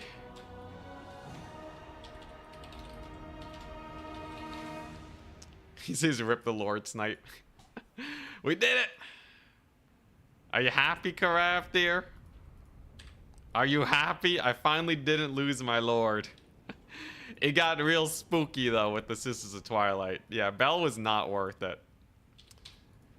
I knew Charix was starting to take some rogue lords here and there. That... Like, I felt like his builds were starting to get a little bit susceptible. So, like, a lot of Skaven players start to take lords that you just can't snipe, put them in the back of the map, and then it's not really worth it. But then people stopped taking Lord Snipe because Skaven were doing that. And then Charix, learning Skaven now, decided to start running them. I think that's what was going on. So I felt like we had to punish that by basically going for, like, the Mega Snipe comp. His Jezzail's just got line of sighted. That map just ends up being really good for Wood Elves because you can cover the points. And, yeah. I'd probably sub out the Way Watchers for more Glade Guard. I think Glade Guard and just basic shooting infantry do super well into Skaven. Because they will severely out DPS the Jezzails, in theory. By just, like, mulching that front line super fast. Yeah, hopefully we survive the second tourney. He's still got a lot of good value with his Lord, too. Like, he did make it pretty spooky.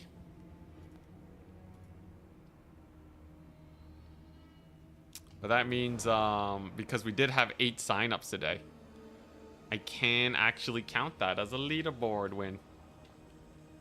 We're number 1!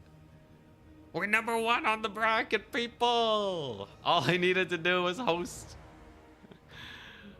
some more tourneys. And now we got another one coming on up. In 10 minutes. Hopefully we get enough signups. You might join the next one? Oh, you should, man. There's like no signups. This one probably won't even count. Dude, people just aren't really playing a lot of tournaments right now. I don't know what's going on.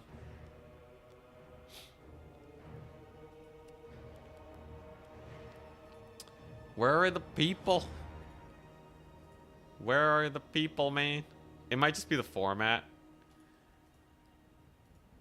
It could be the time, too, because, like, this time can be a little awkward for some Europeans, because it's starting to get later in the day.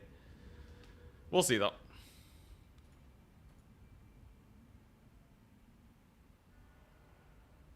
Oh, wait, no. It's because Turin's hosting a new player tourney at the same time, isn't he?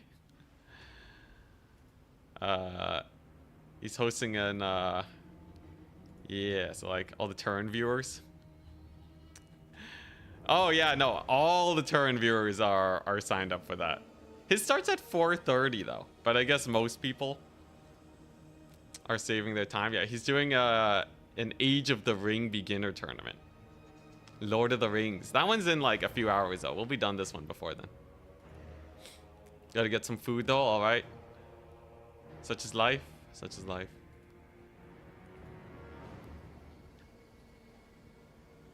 I'll take it as a practice, though. Or if we don't get enough signups, I'll just, maybe I'll do a show match against Maximillionaire. I can message him.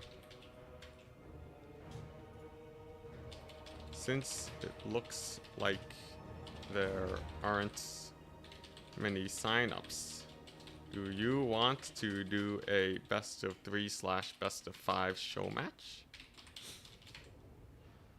Alternatively, if enough of you guys join, it can become like a pseudo new player tournament. If anyone wants to get their hands dirty. 8:30 p.m. now in EU. EU's big though, kind of depends. We'll take a look-see. I just sign up for Turin's tournament. Sign up for the Age of the Ring. Although, honestly, I gotta focus on the Warhammer, right?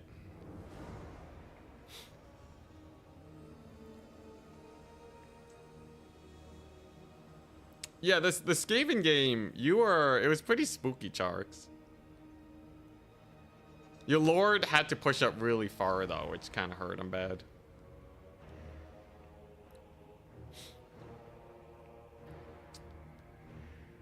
Because, yeah, that ability doesn't have a lot of range, right? So he kind of just has to get in danger. And let's talk about sniping my Lord.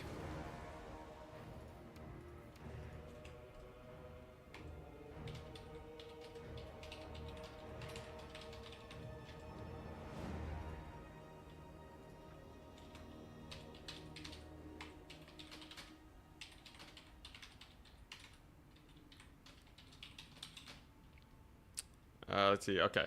Yeah, let's do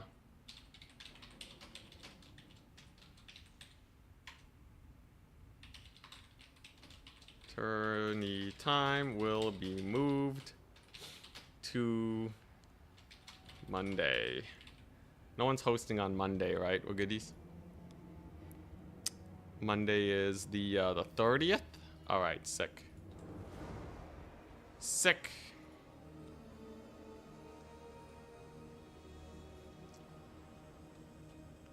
So we got Maximilian in here. Any preferred pick band formats? Show match versus Maximilian. This will be really good practice for this will be very good practice for Turin's event that'll be coming up.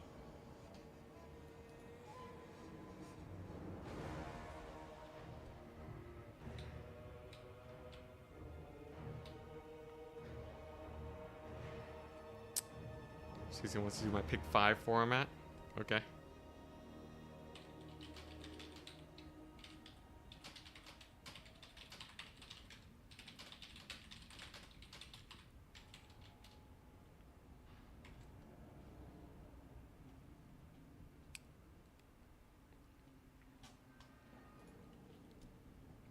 Let's see. How does Turin usually do his format? Okay, let's do pick and counter then. We'll do format in ace match. Okay, pick 1, ban 2. I'll go Slanesh, ban vampire counts.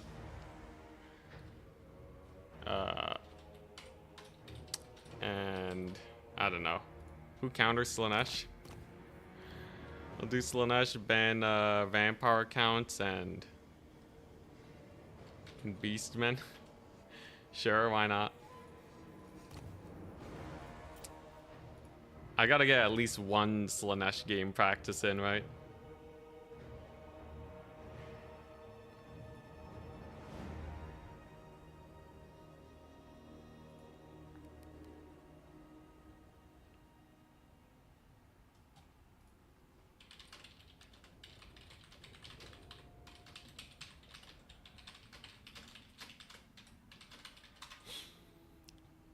All right.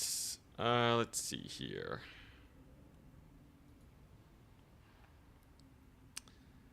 Let's see if I host a Swiss tourney for Monday. We'll see how the turnout looks like.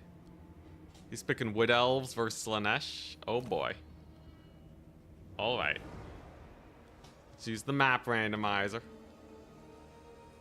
Number between 1 and 32.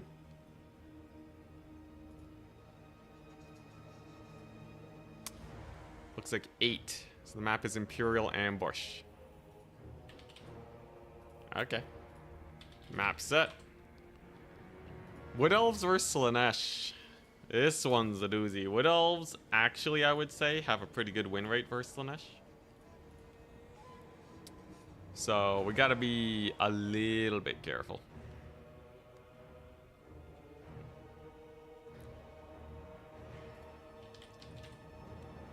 Gotta make sure we don't get Lord Snibbita sniped.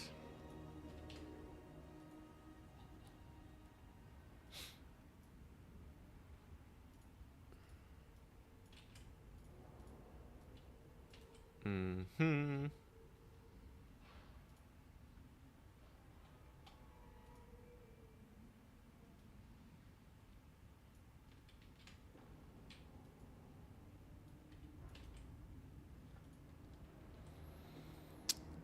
Let's see here. I gotta update the...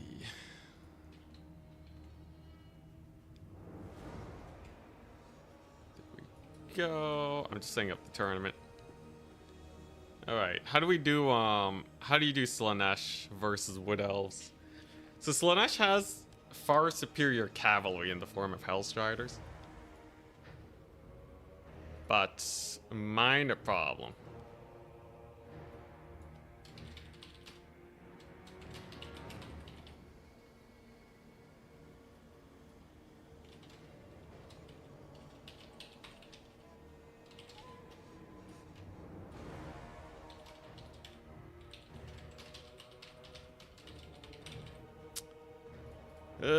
Let's see here. So I gotta make sure my lord doesn't get sniped.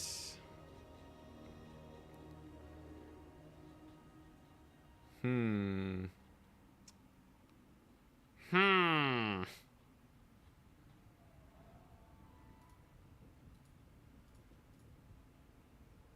don't think your lord is surviving Wood Elves.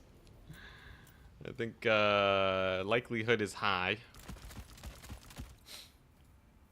Okay, you know what? It's just Wood Elves. Wood Elves are chump change on a few levels here. I think I have exactly what I need to take them out. In general, they have good infantry, that's for sure. You have to manage their infantry one way or another. But after the infantry's dead, after they're all gone, you're good, right? So I just need something that clears infantry. Should I take Penumbral Pendulum? Just like old school it? Nah, Melkoth's just better. But yeah, I just need really good infantry clear. And to not get shot to pieces. And then to make sure that the cavalry fight goes my way.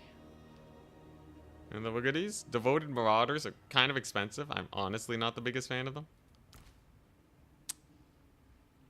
Jeez.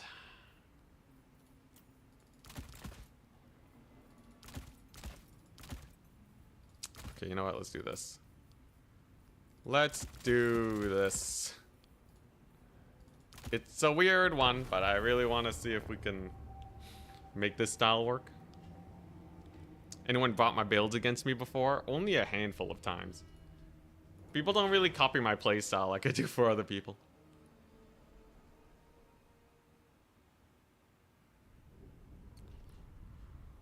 Alright. So let's see. I brought a traditional man-tide. A very normal man-tide.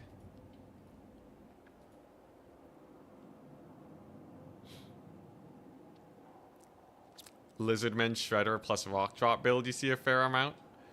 Okay, the Shredder was already in existence, but the Rock Drop was a side grade that I think I popularized.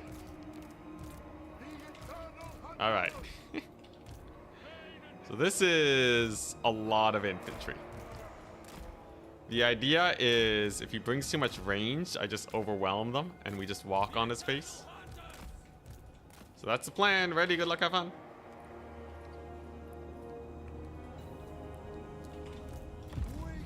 And he brought Glade Rider Skirmish. Okay. So in theory, I just march forwards and just not give a crap. This is a very annoying build. They are not the poison variant. so no magic damage either. Furies will be rather exceptional into them. Not the lag. Okay, we're good. So that's 1/3 of his army. That is a fairly expensive chunk of his army. And he has Drycha and 1,000,000 War Dancers. Wow, okay. And Wildwood Rangers too. Whoa. Alright, so this guy has a Cav Core. And he has a bunch of dudes that can kill my guys. So I need to make use of my... Oh, come on. Come on, game. Stop lagging. What's going on? All right, there we go. So the devoted marauders don't care about getting shot a bit. They'll be fine. I can use Furies to harry these guys. Furies are super annoying versus skirmish cav. They just have a hard time getting their hits in, it seems. And Siggy? Let's not send Siggy to his death real quick. Oh my god, why is the game lagging so bad though right now? Yes, Lanesh Mantide with the ITP. Very spooky indeed. Furies are just gonna be annoying. I can negate most of the damage he's dishing out here. Siggy! Don't you dare die. War Dancers. You gotta be a little careful with them. But nothing a little bit of Melkoth spam won't figure out. There's the first capture point. And now I just want to reduce damage taken for a bit. We must reduce damage taken. Okay, says he might only be able to play one. That's fine. Yeah, I don't know why it's lagging so much today. Alright, here we go. Let's pull back. There's a big old Melkoths. And overall, I'm getting so many tickets. I'm kind of happy with the situation as is. It's a pretty big volley on my Marauders, though. Let's pull them back. Keep harrying him. Overall, damage trading-wise, it's not as bad as one might expect. As we simply have so much stuff on the battlefield still. He changes their attack mode. Okay, melee defense mode has been activated. Interesting, interesting. And Siggy, you know what? He's just gonna go for Drycha. I think she's pushed up far enough where Sigvald doesn't really have to worry about that much. Sigvald, in theory, murders Drycha here. Then we take one Marauder Horseman to skirmish his infantry. There we go. Let's get another Melkoths over there. Get a little bit of a rear flank on his face. Dodge some more arrows. And we're setting up for a huge fight over here. That should be very much so to my advantage. Like, look at these guys. They are so out of position right now. They are incredibly out of position, so we ain't too worried. Sigvald too, having the time of his life. Yeah, Drycha does have a melee attack passive. Okay, now he's pulling back. Well, I don't want him to escape, so that's why we're bringing in the Cav Core here. Let's get in sus for them. Get a little bit of a charge in their face. Not gonna commit. Because I want the fattest surround you've ever seen. There we go. So that's just gonna delete them real bad. Drycha doesn't really have any spells or anything that can save them. And that's gonna help us out a lot. As that is a very expensive group of units to lose. That is an exceptionally expensive group of units to just have die here. That's very painful indeed. Wildwood Rangers we can hit up now. And the main fight has begun. Thankfully though, his Wild Riders don't really do too well against Furies. As Furies can simply punch through their physical resist. And overall, I'd say we're outmaneuvering him very, very well. Plus Sigvald's just murdering Drycha. Best time to watch someone not throw their lord indeed. Look at that, Sigvald for the win, man. A little indestructible fella. Forsaken are doing great. All his money's over here, not really participating in the main fight. Very nice. And the more units I kill, the better this gets, because once I get my army abilities, he should not really have anything. Okay, there we go. Let's get our cav here. Let's bottom block in this distance, and I guess we summon the chariots now. Dude, Drycha's getting murdered by Sigvald. Drycha never stood a chance, did she? Holy crap, dude. Yeah, I thought Wood Elves were good. Slaanesh is like just voided up, man. This is insane. I'm like, Wood Elves are supposed to have some of the best infantry in the game, you know? And they just dying, man. Look at this, just voided up. Just voided up Slaanesh. So there's my free Pavane cast of the day. There you go. So he's gonna now run his skirmishers directly into my Forsaken, which means that they will just insta-die. Let's see. We still have Melkoth to kill off his War Dancers. And then Drycha, I'm just gonna run her down with a little bit of cavalry.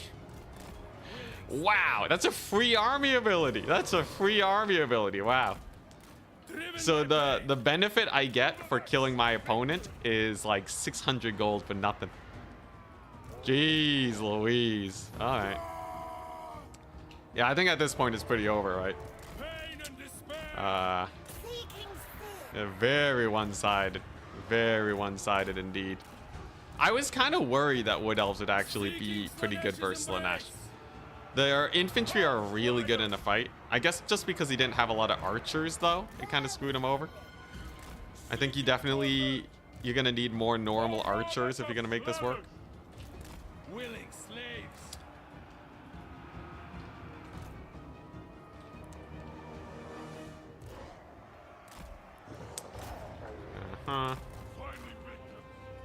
What is this? Some dryads. Okay, I think he's probably just gonna play for points now. So if I can just army wipe him, we're good.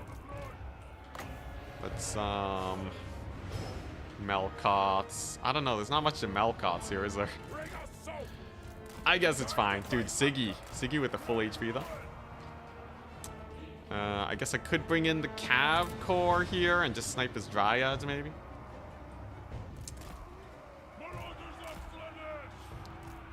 Are you calling Way Watchers mid-tier infantry because their names are small? That's a funny thought. Okay, I believe those dryads are just summoned, so I can mostly ignore them. Let's roll up with the caster. He has now committed his skirmishers to melee, so they should just go down very smoothly. And okay, nice. So he just summoned a unit of cav there. So I should be able to just summon 2 units here and then kill off these dryads. Unfortunately for me, it looks like my cavalry is getting kind of caught up. An unfortunate situation to be sure, though they're just glade riders, not even wild riders. I will say Drycha is refusing to die versus these guys. Yo, she has 80 melee attack. Dang, and 50% weapon damage, and she died to vanilla Sigvald. The brutality. Yeah, everything's just kind of too squishy, isn't it? Big old charge on the dryads plus the rear charge. No devastating flanker on these guys, but it's not like we really need it. And then the army ability should be able to carry. This is good though, it's good. In the tournament, if Slaanesh isn't banned, it means that they are still just as strong as I remember them. So I shouldn't have to worry about losing when I play as Slaanesh. It's gonna be winning is the much more difficult part. And you have to win so hard in the early game that they never charge their army abilities. I think that's the big secret to winning as Slaanesh. Because without their army abilities, they're much more like just a normal faction, right? Oh, so yeah, which one's the one that's more expensive? Because you have War Dancers. Yeah, you have the what's the unit that costs like 1,200? I forget.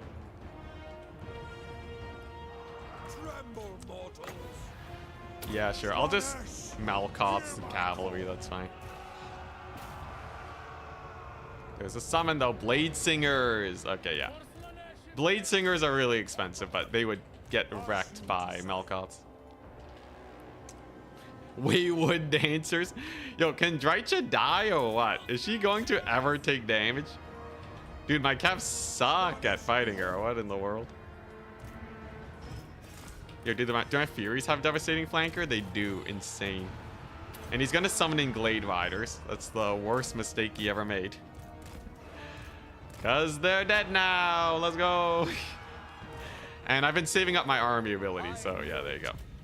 He taps out. That's gonna be GG. And yeah, Slaanesh is indeed still OP. Now, I will be able to play against Hitman Hippo. He says that he wants to play a game. Let's go. What matchup do you want to play? Are we gonna do some King of the Hill action? Just, we end the stream as soon as someone beats me. Yeah, that was disgusting, though. That was absolutely disgusting. I think Slaanesh... I think you have to take some archers versus Slaanesh and then try and get a defensive game going. And hopefully you just don't get rushed into oblivion.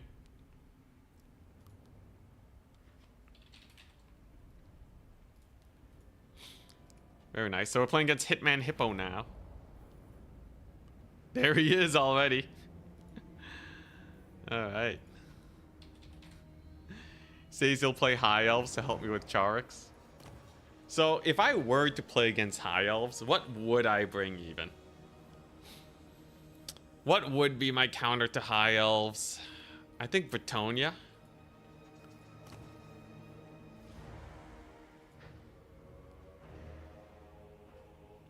Maybe Wood Elves.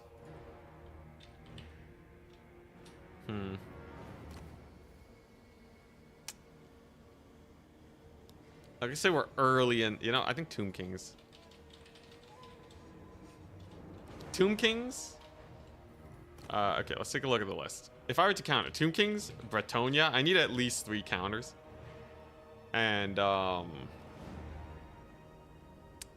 Wood Elves, probably, would be my main.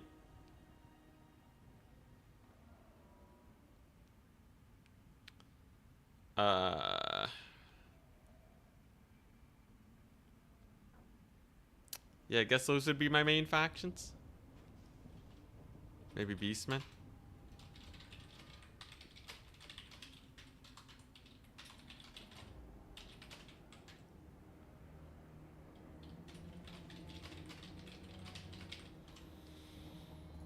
No Slaanesh, obviously. I don't think he'd be playing High Elves into Slaanesh. That seems like such a risky endeavor.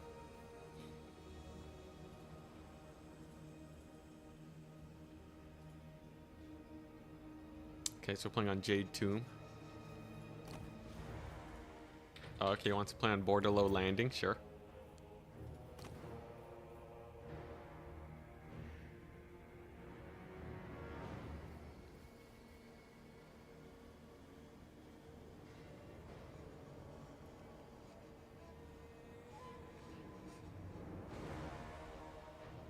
Okay, so he bans Wood Elves. I think Tomb Kings is a matchup where I should get some practice. Max Slayers versus High Elves, trust.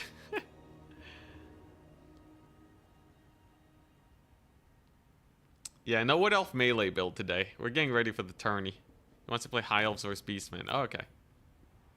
High Elves versus Beastmen. So, the thing is, Beastmen cavalry, they take almost full damage from High Elf cavalry, so it is actually a fairly nice trading game for them. I think that's the biggest worry that we have here.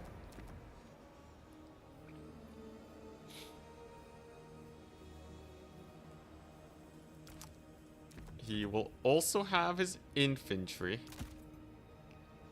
Max Jabber Rush it is. Last time I took the Jabber against Charix, we got insta-deleted.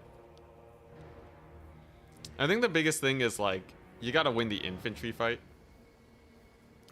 Pestigors have 25% base missile resist. So it's kind of like they're bronze shielded. It puts some kind of marauder tier against them. Zongors would be a much better option, but they don't fight as well into high elf infantry. So I think there's really only one option to go for. And we'll see if we can take them out. High elves, they have kite, they have single entities. They can lord snipe, which can be very annoying. Like arcane unforging spam on my lord would absolutely be painful. So I think that's kind of the big thing that I gotta worry about. Reaver archers. Yeah, those are pretty spooky. I think I have a good answer for them though. I think Reaver archers aren't the end of the world. Then what? I can take a bunch of these. Ooh, okay. Honestly, this is a pretty cool build. Kind of like this one. We'll take a bunch of these. We'll take some of these. One Butchers of Kalkengard for sure. Yeah, and high elves in general, they shouldn't be too bad. In theory, this is like a hella favored matchup for the Beastmen. The question is, does he have something spicy to bring onto the battlefield? I bought Quad Bestigor.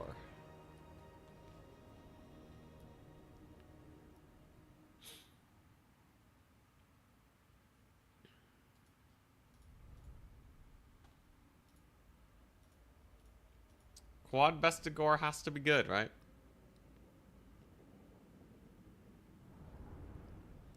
Ever a good idea to have a double caster? Wood elves do it because dryads or branch wraiths are really good melee fighters. So they like taking double branch wraith because they can hold points and they can spam Melkoths. Generally though, you don't even go double spells, let alone go double caster. I think a lot of people like to go for multiple spells, but I find that you can use all of your magic most games, even with just one spell. So most of the time, unless you know what you're doing, I would not recommend it.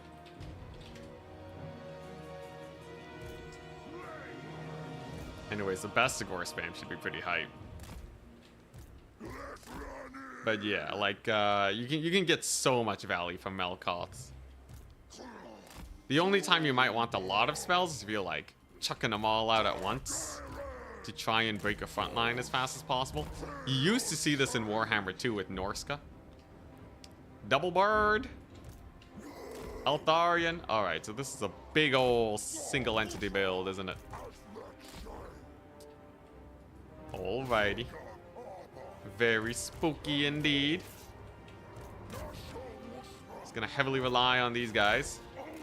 What are these guys doing, man? Dude, these Ungors. These Ungors, man. They are being janky. Now, against the single entity squad, you're probably gonna want some Centigors.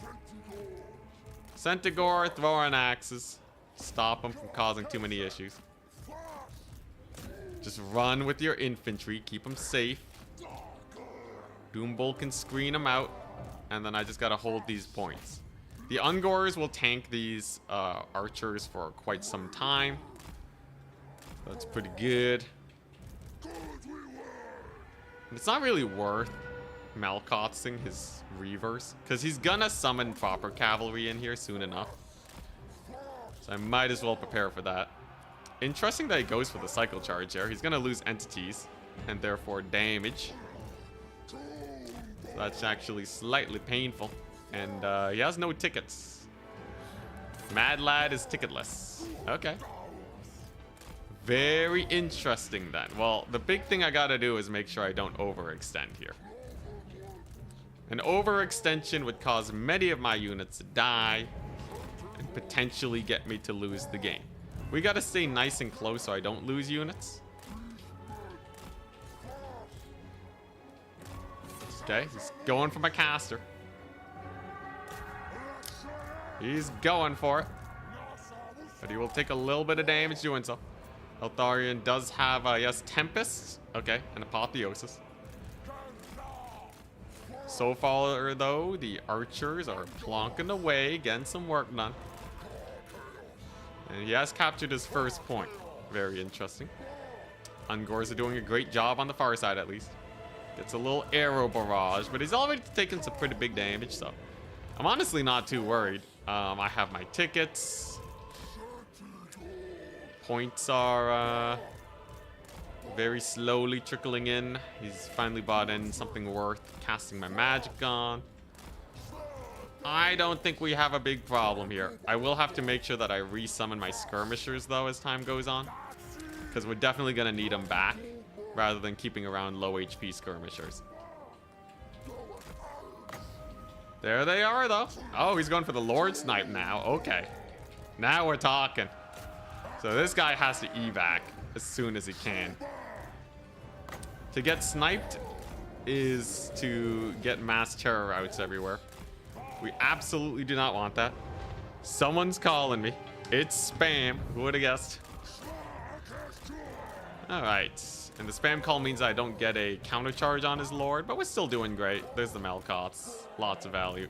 He ain't flanking here anytime soon.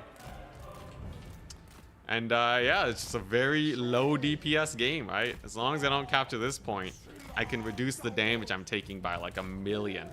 With the support of the archers and the horse skirmishers, it's gonna be pretty sus. That's why Beastmen archers are so important.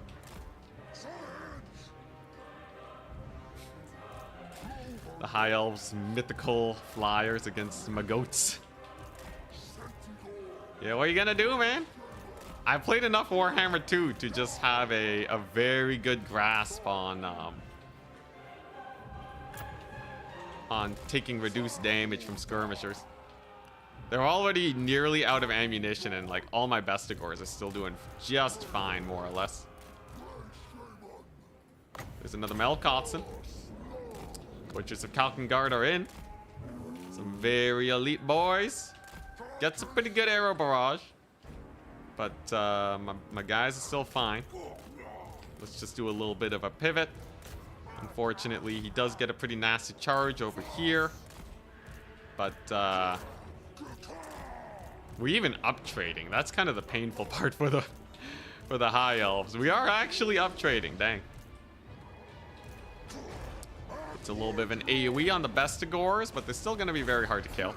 Doombolt massacring the Frostheart Phoenix too. Holy moly, Frostheart Phoenix damage. And the archers are just acquiring whichever targets they can. Now, he does rout off one Bestigor, which is a start, but we still have so many units. There's another Melkoth, so no more cycle charging cavalry on his end. And we have yet more cavalry to bring to bear. So these guys can't get through because of my spears. Now he's just full committing with the Illyrian Reaver archers. That's going to be very painful for many of them. Great archer play over here. He does get the terror out on my caster, but he'll be back. And boy, oh boy, yeah, that Reaver archer play. Very painful. Now, I will have to keep my lord alive. Oh, he took a pretty massive hit. Can't afford to let him get chased off. Oh. All right. So he's probably gonna escort my lord off at this point. Can we stop him though? Is the big question. I have a lot of cavalry here, certainly, and he's high enough HP where he should be able to rally. Come on.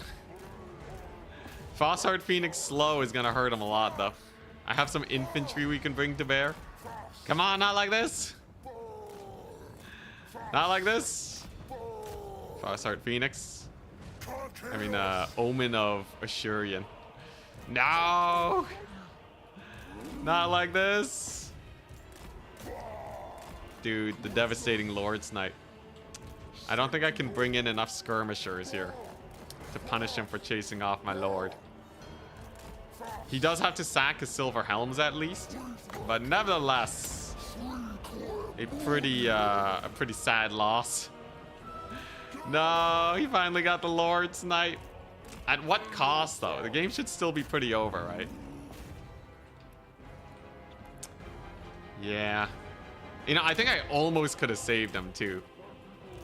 His leadership's actually quite high. It's just, he has all these guys here. Can I at least get a return Lord snipe for my troubles? Can I at least snipe Altharian? I'll feel a little bit better if we can get that, that return snipe going on in. Because Altharian is most certainly getting surrounded here. My Lord's gone, though. Which means my leadership's going to be hurting a little bit more.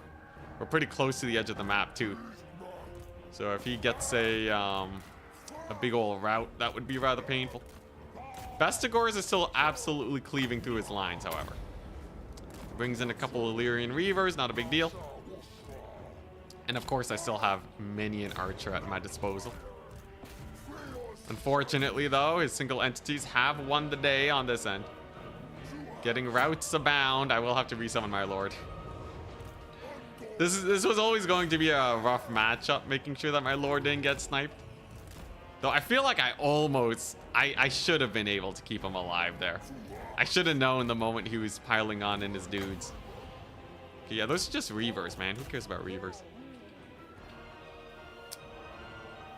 Yeah, I'm just gonna save up. Screw it. I want my Lord back. I want him back. Thankfully, we get lots of rallies here. He could have escorted them off. Saved by the belt. Mm-hmm. There go his Rangers. Sick. Silver Helms again murdered. And even though he did spend quite a bit to get rid of my Lord, he is once again back. Plonk him down. Drop it like it's hot. Very nice. Honestly, seems like a very hard build to chunk through. I think, yeah, especially with the archers, there's enough threats that can contest his single entities where this really doesn't seem too bad. I think the mass infantry build would be much scarier. Maybe even with like a techless or something to just net down my dudes. Pull away from that bad boy. Don't want to get AoE'd by all that business. Jeez Louise. And then we go back in now that it's all spent. But yeah, the bigger question in my head is how do we deal with... Jeez, he really doesn't have anything for me to Melkoth. He just refuses to summon Silver Helms. Screw it. I'll hit them up then. Alright, get my Lord back in there. Yeah, I'm more worried about like a wide high elf line. Like, can my Bestigors actually punch through? Or what? I think the Bestigors will probably be able to win it. But he might be able to force me into a bad position. That's what we're most worried about. The quickening is rapidly approaching. Come on, though, man. How am I supposed to keep my Lord alive? Okay, it's a lie. It's a lie. My Lord really should have been able to live there, but still. Look, he's alive. He's alive and well. Look at him go, right? He's chunking through the Arcane Phoenix. He's doing great. I don't know what you guys are talking about. He never died. Gotta see a Skaven tourney win. I don't know if I can do it, man. Charix is already trying so hard to get the Skaven tourney win. Just watch Charix win. Oh wait, he can't. His Skaven's way better than mine too. I don't know, man. Seems kind of impossible. Phoenix dies though. We got a Phoenix down. Anyone play Final Fantasy? Phoenix down. Great name for an item. Alright, there we go. I should be fine. Very good call taking the Centaur throwing axes for sure. But yeah, if I was facing Lothern Seaguard, I guess the Bestigors are just that good though, right? Bestigors are kind of insane at what they do. You know, I should just use my magic on the Rangers at this point. I don't know what's wrong with my Ungor archers though. What is this? You tell me you can't acquire any of these targets right now. There you go. We got a little bit of a half volley. I'll take it.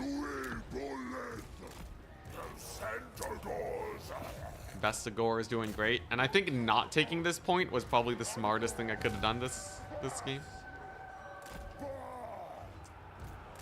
Yeah, you did win a non-SFT with Skaven. That is true. That is true. Yeah, you gotta remember. So, still very impressive. Skaven, though, I think I would have a very tough time. Need to give them a tournament win. I guess, I don't know, man. I do like your playstyle, though. You have mixed it up a lot. I think as soon as people start Lord sniping, though, it just gets too sus. GG! Yo, 5 wins in a row today. Unfortunately, I did lose my Lord, though. Sadly enough. GG. Yo, you know how rare it is to get a Skaven mirror match in the finals? It's rare enough that we get 1 Skaven. Now you want 2?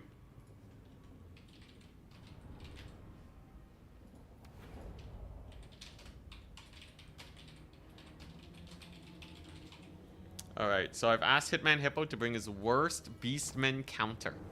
Because Beastmen's actually a faction I need to practice. Yeah, I lost 1 Lord. So we'll end it after this one. Grand Cathay mirror match. How does the Cathay mirror match play out? I assume it's Crane Gunner spam into the horizon or Cav Max. Cav Max, Crane Gunner spam. Yeah, that's the Cathay mirror. You start with Cav spam to beat anyone that brought range, and then you just use Crane Gunners. Yeah, I went from a tourney stream to a practice stream. Indeed.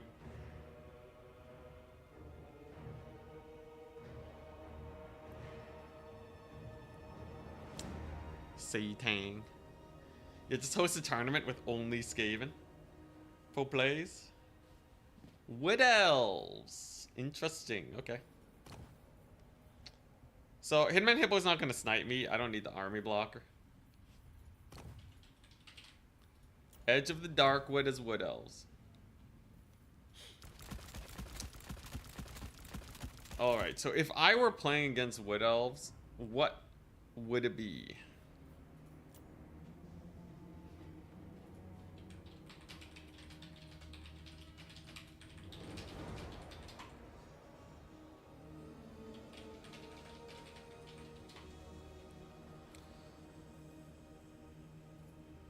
So, Wood Elves are very similar to High Elves. They have really good frontline infantry, and they can actually kill Bestigors this time. He's thinking the best map for him is going to be Crystal Lake. Okay.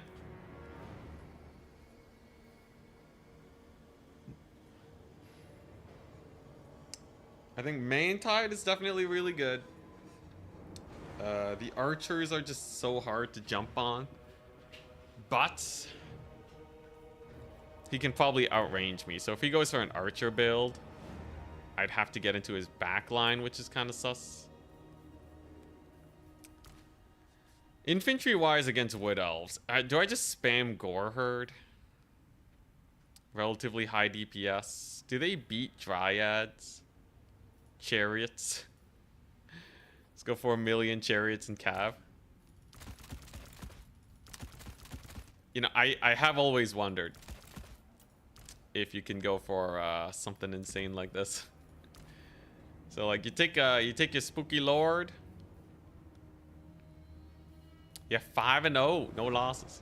I've been playing really good factions today. It's either this or you take Malagor. I think the Doom Bull runs the risk of getting sniped, so it makes a lot more sense to me to just run Malagor Flock of Doom. You take Wild Heart. No, you take, what was it? Unholy Power. So now he has enough to spam Flock of Doom. You don't really need anything else.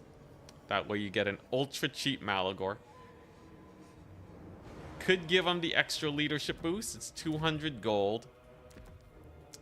Technically, if we're winning, we don't really need the leadership boost. In some situations, it's very useful, though. That's 12 leadership. I think we will run it. I just have to make sure I make the most out of it.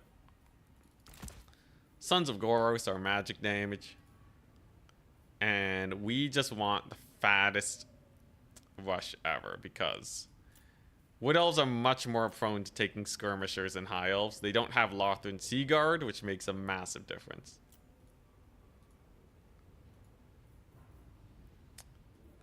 And then, along with the Cav Rush, can I just go for Ungor Raiders? Once everything's dead? You know, full Cav and Ungor Raiders is such a weird strategy, but I think it might actually work.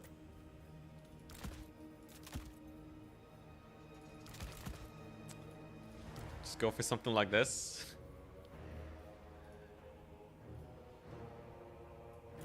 Like, I need something to force him forwards. That's the problem.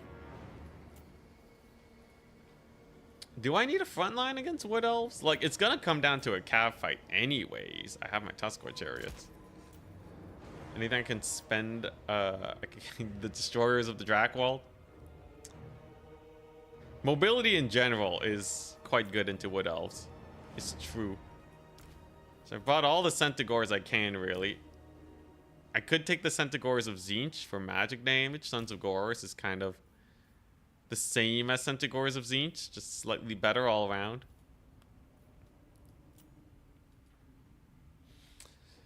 The biggest problem is, like, what if he has an archer line, you know? Just get a Cygor. Cygor is super prone to dying to, like, a Wood Elf range build. They can just walk all over you, bully you with their range units. This feels certainly much more comfy. And then, what? A single Harpy? Jabber Scythe? You're probably not the Jabber. Probably not the Jibber Jabs. Oh, money spending. It's the worst. You know, 2 Harpies is not the worst, because they will actually help me win my mobility fights. Then that way, I can take my 2 Ungor Raiders. Wood Elves excel so hard with their Dryads in a grind that I don't want to fight them, and I think none of my infantry will uptrade into Dryads. Even Goreherd, they probably won't uptrade. So I'm just going to deny him that fight entirely. Go for this instead. Take, I need Terror. Butchers of Kalkengard for Terror. Minotaurs are very prone to getting surrounded by cavalry, but if I don't have any other mobility, maybe. Yeah, we'll max out on the chariots. And then Ungor Spears into the horizon for when he starts bringing in the cav. Do I need Chaos Warhounds? I find dogs route so easily, I think they're a bad idea. Instead, we close out the rest of the army with... Let's see, what am I late game summoning? I guess I could just spam the spears for the late game. I guess that does kind of make sense. Because once he realizes that, like, I have all this, he's going to want to bring in a lot of cavalry to try and contest it. And that's where my spears excel. This build going to require a mega focus for sure. So I told Hitman Hippo to give me his worst. This is a map that he wants to play on with the matchup that he wants to play against Beastmen. Can the Beastmen cook? The biggest thing about this build is making sure that the archers do not die. Caster's gonna be Malagor.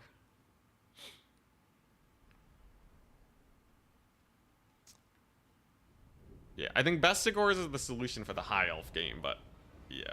Wood Elves are a really strong infantry faction. So yeah, there's ways to counter them. Like Burning Head is great, but not everyone has that. Not everyone has the great anti-infantry magic to deal with them. So we're gonna do this. Lots of harpies. I got my Cav Core looking strong. Alright, ready, good luck, have fun. Let's take a look. Definitely a little spooky.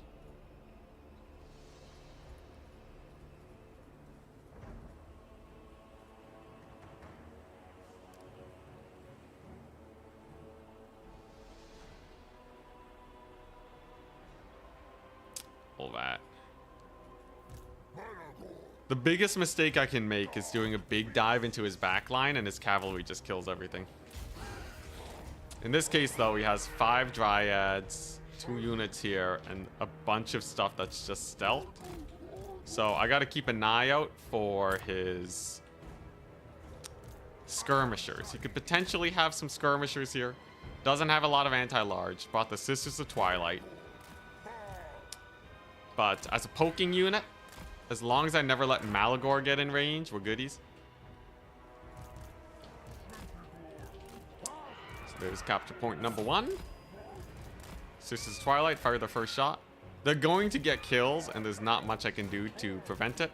I just gotta make sure they don't kill the high priority targets here. Certainly a lot of cav. A couple skirmishers will be a little annoying. But this is why we have our Ungors here. There you go, looking good. Maybe they can get a little bit of peppering down over here. And I just gotta make sure he doesn't hard flank me. Unfortunately for me, actually I should consolidate my cavalry right now. In the meantime, we're just waiting for these ladies to use up their ammunition. Do they have abilities? Okay, they have a fire rate increase. Interesting. But yeah, these archers are going to be a big pain, aren't they? Okay, he's going for my more expensive cav. So let's just pull them back. And he does have Deepwood Scouts. Okay, so there are Deepwood Scouts abound. So I don't think I can full rush him, not with how much infantry he's brought. Which means I think I just have to weather the storm, right? Just accept that we're going to slow trade here and capture points. Slowly but surely. He will run out of ammunition on the Sisters. The Deepwood Scouts, however, are going to be a much bigger issue. Thankfully, my archers can kind of weather the storm a little bit. Really worry about Deepwood Scouts being like right here, though. Triple cap is huge, however. Okay, alright, we're chilling. We are retaking this point. And so far the damage is not too bad. But where are the Deepwood Scouts? I know they're here somewhere. Gonna get a big flock of doom here. I think I can. I have a lot of money just kind of hanging about. Let's get the Butchers of Kalkengard. Great in these type of situations. And now he's trying to shoot Malagor, but that's not gonna work out too well for him, right? Big Deepwood Scout volley, however. Oh crap. Pulled away a little bit too far from my archer, so they're actually just gonna get punished for that. Deepwood Scouts firing away. I do get a nice counter charge here at least. And I still have a triple cap. Unfortunately, though, he can probably just make a big push. He did lose a Glade Rider. That's quite painful for him. His Deepwood Scouts still haven't gone too much value. I think this is a situation where we will start spamming spears, because you see that massive uptick in cavalry that he's bringing onto the battlefield. We don't want to deal with that. We do give him point number 1, but point number 2 will remain ours. And as long as we can just stall here forever, we're good. One great thing about Malagor, he has Flock of Doom. Flock of hella OP. You cast that on his cavalry, they're gonna suffer quite a bit. Deepwood Scouts too. Getting flanked by my archers is gonna be rather painful for them. There you go, nice. And then we just bring our archers back into the depths of the forest. Or the open field that they're somehow hiding in. And we're just playing time here, right? You know, making him freak out a little bit, which will stall his advance. But never really committing too hard to the actual fight. Right? This is all just a stalling game. Where we're just slowly value trading with our magic. He does have a second caster. That's kind of weird. Second Flock of Doom caster, okay. That's an amazing Flock of Doom. Hits a bunch of infantry and some cavalry. If it hits 2 targets, it's more value than a Melkoth's. My archers are doing good. He does make a big push for this middle point, though. So I think we will take that fight. Unfortunately, I don't go in fast enough. So it seems like he will be able to secure that. But I fancy the positioning on my cavalry right now. A lot of his forces are on this right flank. So I should just be able to run on in here and hopefully get a little bit of value. It's going to be a nasty fight, though. I don't have everything here. And yeah, I don't want to get stuck in this defensive position, right? This is a very fortified position for the Wood Elves. And instead, I'm just going to take advantage of the grouping up of his cavalry. And then get another big flock of doom down. That's going to help us out a lot. Chariots are running disruption. And here in this position, I have my spears at the ready. So they'll be doing just fine. Archers are alive. Marvelous. Malagor is not dying to the Sisters of Twilight. And a lot of his money's been spent on these casters, which is very beneficial to us. So all I really need now is to just wait a little bit, right? Trading wise has been fairly comfortable. Gonna need to bring in my chariots. Okay, I think we did get those dryads routed. Nice. Fortunately, my chariot's taking a little bit of damage, but there we go. There's another big flock of doom. And it appears, as long as we keep our cavalry cycle charging, we'll be fine. I do see that cav summon over there. Butchers of Kalkengard will swing that in their favor dramatically. And I'm just being ultra careful with my cav here. We gotta be super careful. Malagor is not running the risk of being sniped anymore, so he's fine. This blob, though, is huge for your boy Malagor because he can provide a little bit of a leadership debuff. A little bit of a rear charge in there. And then a massive flock of doom will most definitely do well. Remember, we do still have the capture point, so my opponent is probably sweating a little bit. And that's a massive flock of doom. All right, there we go. That's going to hurt him up real bad. And if it's just going to be cav spam at this point, and it most likely will be, because he's already used all his dryads. If I can just spam out spears into the horizon, the rest of the fighting should definitely be to my advantage. So, there we go. Great little blob fight over here with archer support. They're doing fine. Harpies are doing good. Butchers of Kalkengard being indestructible, as they always are. Nice! And it looks like Malagor lives. He's running out of juice. Sisters of Twilight are out of ammunition now. A very slow, grindy way to play this matchup. But I think you kind of have to. I think it's a big mistake to just go for like a fat rush into his backline. I was just kind of taking value where I could. And yes, they were shooting at me.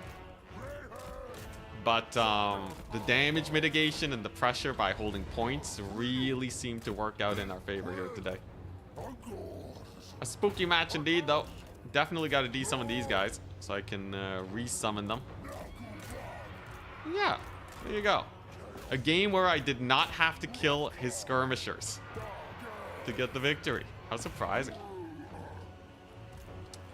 Let's bring these guys back in.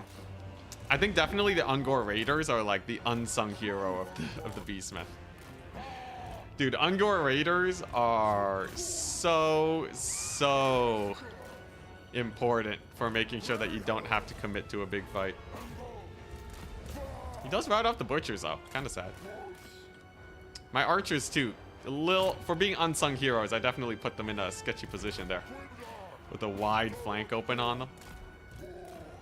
But now he's triple capped. Huzzah! So yeah, single shot for Sisters of Twilight. It's not bad versus monstrous units. Like, I think I would use it versus the Butchers of Kalkengard. Dang, they rallied, and they're just gonna be healing up. Insane. Lord died yet? Only once today. We lost our Lord a single time. One time too many. But we do manage to pull out a win. One last flock of doom for the road to get those wild riders down. And yeah, the I would say this is actually a really good Beastmen build versus Wood Elves. I think if we, you know, I think Charix could have gotten a lot more work done with his boys here. Oh crap! Not like this! Run, Malagor, run! I actually let my guys get caught a little bit while pointing out the Deepwood Scouts. Whoopsie daisicles!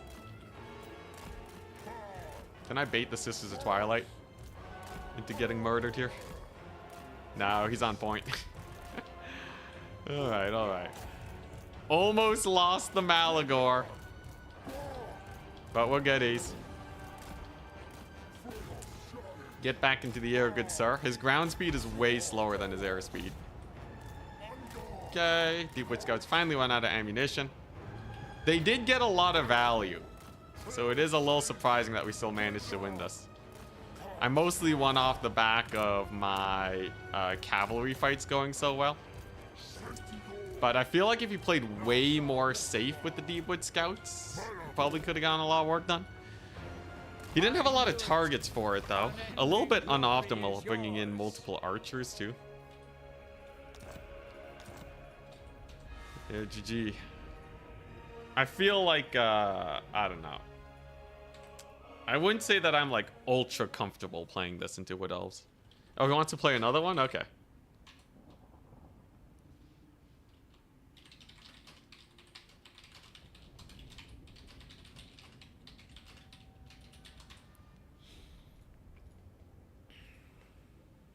Why are you moving Malagor back in? Yeah, bad habit.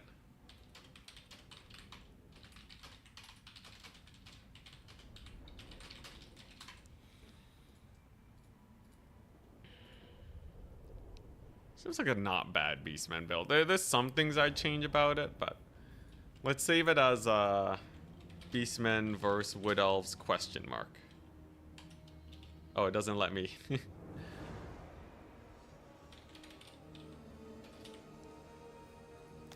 Beastmen versus Wood Elves, maybe. Okay, so play Ogres or Lizardmen.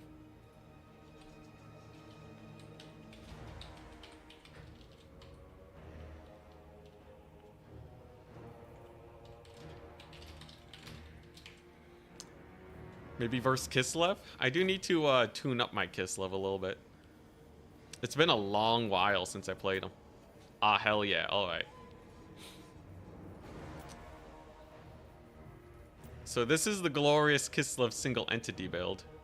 Ogre Kingdoms versus Kislev. So that was the mega counter to Beastmen, I guess. that's the best he could bring.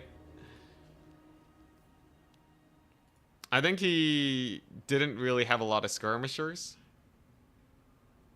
And he wasn't really getting that much value with them. I remember this build dying to Goblin Hewers. That was the worst. Rift at World's Edge. Okay. So, Ogre Kingdoms have a bunch of monstrous units, which I think are just really bad into this, right? Like, I think you just don't really want to... I don't think you really want to run this.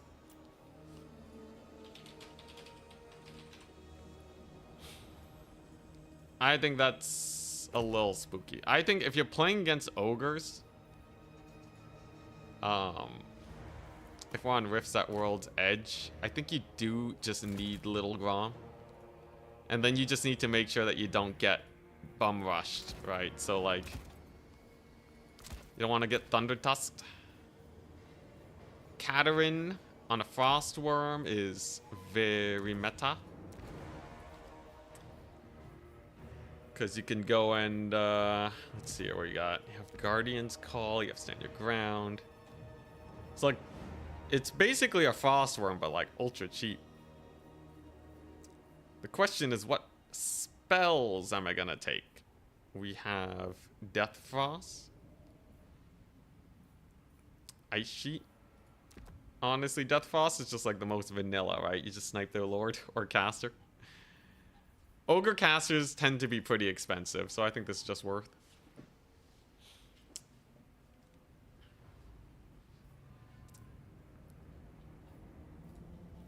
Now, if if we're farming up value with Lil Grom, and we have a build like this, I definitely need more defenses, right?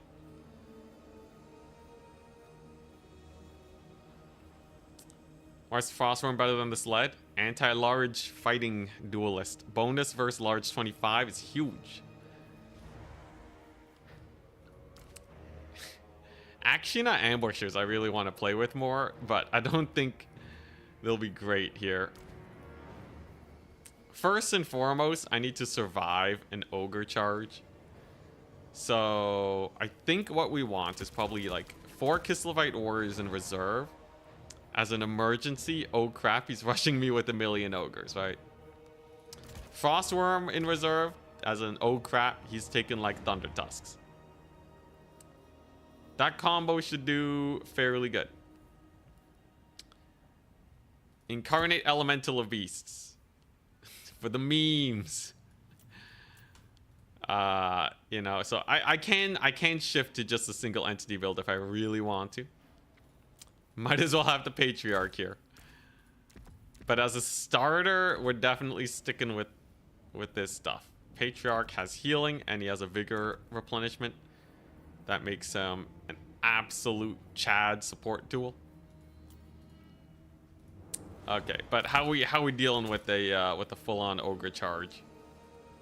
So we have my Griffin Legion, which is doing good. Another little Grom in case it's a gun ogre build. Am I really just spamming Kossar spears? Like, it's kind of vanilla, but if it works, it works, right? They're essentially mini Lothern Seaguard, each and every one of them. 1 armored Kossar to deal with Gobbo Pigback Riders.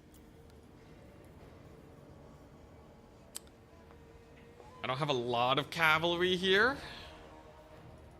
2 Griffin Legion and 1 Winged Lancer is fine though, because they'll be supported by my single entities. This should be fine. Glaives? Dude, Iceguard Glaives are not it. They're not it, man. They ain't Chaos Dwarves. It's funny. The slow's funny, but they don't even have armor-piercing range attacks. They're worse than Sisters of Avalorn. They really are just worse Sisters of Avalorn. Okay, they have a slowing effect, but no one's going crazy over that, alright? Let's take 1 ambusher, though, in case I need a net. So this build is definitely a play it back build. The biggest threat to this is that he can punish me for taking too much range on the Lil Grom, and he rushes me. Or, potentially, he has a bunch of lead belchers, and he outguns me. But if he takes... I don't know. I think a mid-range build just won't really work, though, right? Because, like, this is a giant map. This should be really good for Kislev.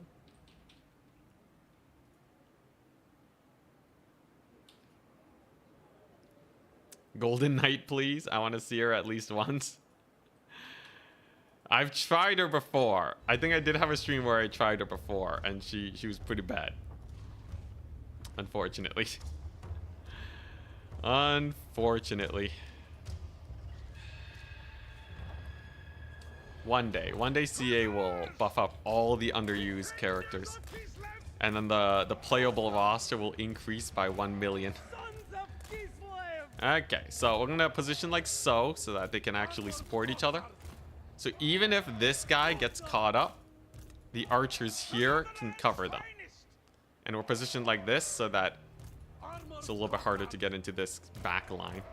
This is a lot more flankable, so I don't want to put too many units there. Griffin Legion are the ultimate in kill your face. Ready, good luck, have fun. And what we're going to be doing is we're going to be mostly focusing on playing it safe and value trading. I have no intention of taking a lot of space this game. Maybe I'll use my cavalry to capture some points, but that's about it. The roleplay Zarina's bodyguard is height. I should also take her on a sled then, right? No, never. Alright, so he's gone for a mid-range build. So there's no way he can rush me with this, right? With this many archers, So we definitely want to go wide formation here against lead belchers. And then we're going to use the little Grom. And we're going to plonk away at whatever we see. His lord is a slaughter master with troll guts. So I can reduce his healing by bullying him. If he has to self-heal, he can't heal more important targets. Alternatively, these lead belchers have 5,000 HP. Quick maths says that Death Frost does 50 damage. It does about 1,000 damage. Not really worth casting on lead belchers. We have a victory point. Keep it from the foe. So those are just Noblars. Powder Guts are a high priority target, definitely. So let's just plonk away at them. Lil Grom can be pretty hard to dodge. In this case, though, he's far enough away where he does manage it. And it's all about, it's the DPS race now, right? Now, like I said, I can force him forwards by threatening with my ranged. And, okay, yeah, his guys are really far right now. That's a good sign. The reason this is great is because now that we've pushed back his anti-cav, anti-infantry, I can take a lot more space right now. And that means free cycle charging with my little sleddies. I mean, with my Griffin Legion. Bunch of free shots with my archers. And that's gonna force him up. And then hopefully I can draw him further into my position where he will get murdered. Now I'm gonna save on what I'm summoning in right now because there's a very big chance that my opponent decides that enough is enough. It's time to just run me over. So we're just gonna get a volley off and pull back. This is a classic strat to make your opponent lose some advantage. Because they're gonna have to push into a really awkward situation. Fight or die, right? Fight or get poked. Lil Grom is still generating lots of value. Hurts those lead belchers quite a bit. I might not even want to shoot at the powder guts because the lead belchers kind of mulch my infantry. Just gonna keep on pulling back. You see how much damage they do? It's terrifying. I think we do just summon another artillery piece and say, you know what? This game's gonna come down to you rushing me. So I've significantly weakened my army. But the main benefit is that we will be able to trade much better right now. The battle is still young. He does capture the point, but now he's starting to down trade pretty heavily, right? And it seems like my opponent opts for a retreat. Which means, well, you know what that means. It means now it's going to come down to a slow grind. Similar to my Beastmen play from earlier. My opponent really just wants to try and slow down the trading to get a win. He wants to slow down the trading. Oh, no. It was a feint. It was a feint the whole time. All right, so he's gone for the big old fighty play. It's time. We're bringing in the incarnate elemental of beasts. My archers need to kill the pigback riders first and foremost. Because the Noblar front line is not going to be especially spooky. First terror route is abound. Pigback riders having a very rough day. Very nice. Katerin will be doing great. And then we want to start shooting his lead belchers. Lead belchers are a very vulnerable unit that can get peppered by arrows like no one's business. I don't worry about my infantry now. We're completely worried about everything else. Right, I need to keep my boys, my cavalry alive here. Because one lead belcher volley is just gonna end them. We've done a great job winning the frontline engagement at least. And I might even be able to get some shots off here. Let's go ahead and get some winged lancers going. Very nice. Big ol' route over there. My cannons are massacring his powder guts. And now we are changing gears once again. So based on how the battle is going right now, if I can just dive his backline with my mega cav core, he's dead. So I'm just gonna keep them safe, kill off those super expensive man-eater great weapons, and then get ready for the backline dive. An army wipe is still a victory. He does have a second Maneater great weapon though. So maybe I should have protected my front line. Regardless, the Incarnate Elemental is popping off. And a lot of his Nobblers are out of position. I'm still a little worried about his guys there in the back. He does have some very, very elite infantry or very elite cavalry over there. So I'm going to need to deal with them. Mournfang cavalry, they're a pain in the butt. Yeah, it's going to be sus, actually. This one's going to be a sus one. So Mournfang cavalry are a big issue. The reason is that they are extraordinarily powerful anti-large tools. Thankfully, I should be able to catch him out here. And then with the Incarnate, giving them a little bit of a leadership debuff, they should die. Now, do I capture the points or do I go for his backline? I think the backline's far more important because he's starting to crumble, right? You see this rather large collapse of his lines? So if I can just get some flanks off and kill off these key targets, the rest should be pretty easy. There you go, Lead Belchers in for some trouble. Little Groms have actually served their purpose now. They've gone the value, they forced them forwards. Now we just need to go for the capture points. So that's exactly what we're gonna go for here. Capture points for days. Get myself a Frostworm. Hopefully we can route everything off and kill off his ranged. We got one Maneater down. We got one Lead Belcher down. Okay. And my forces are fairly well positioned for the center line. So I should be able to use them to take the center. Hopefully capture it. And then we're good. I just have to route off these here Maneaters. Death Frost will have to do. It's a very janky use of Death Frost. I don't feel good about it at all, but I really just need these guys off so I can secure a point now. Okay, there you go.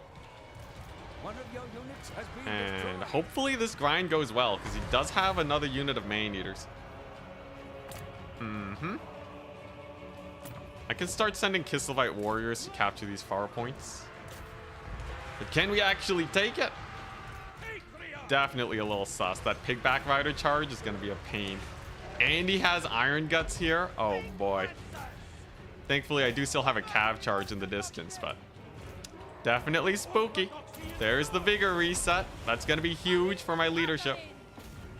I really need it. There's the debuff over there. There's a heal.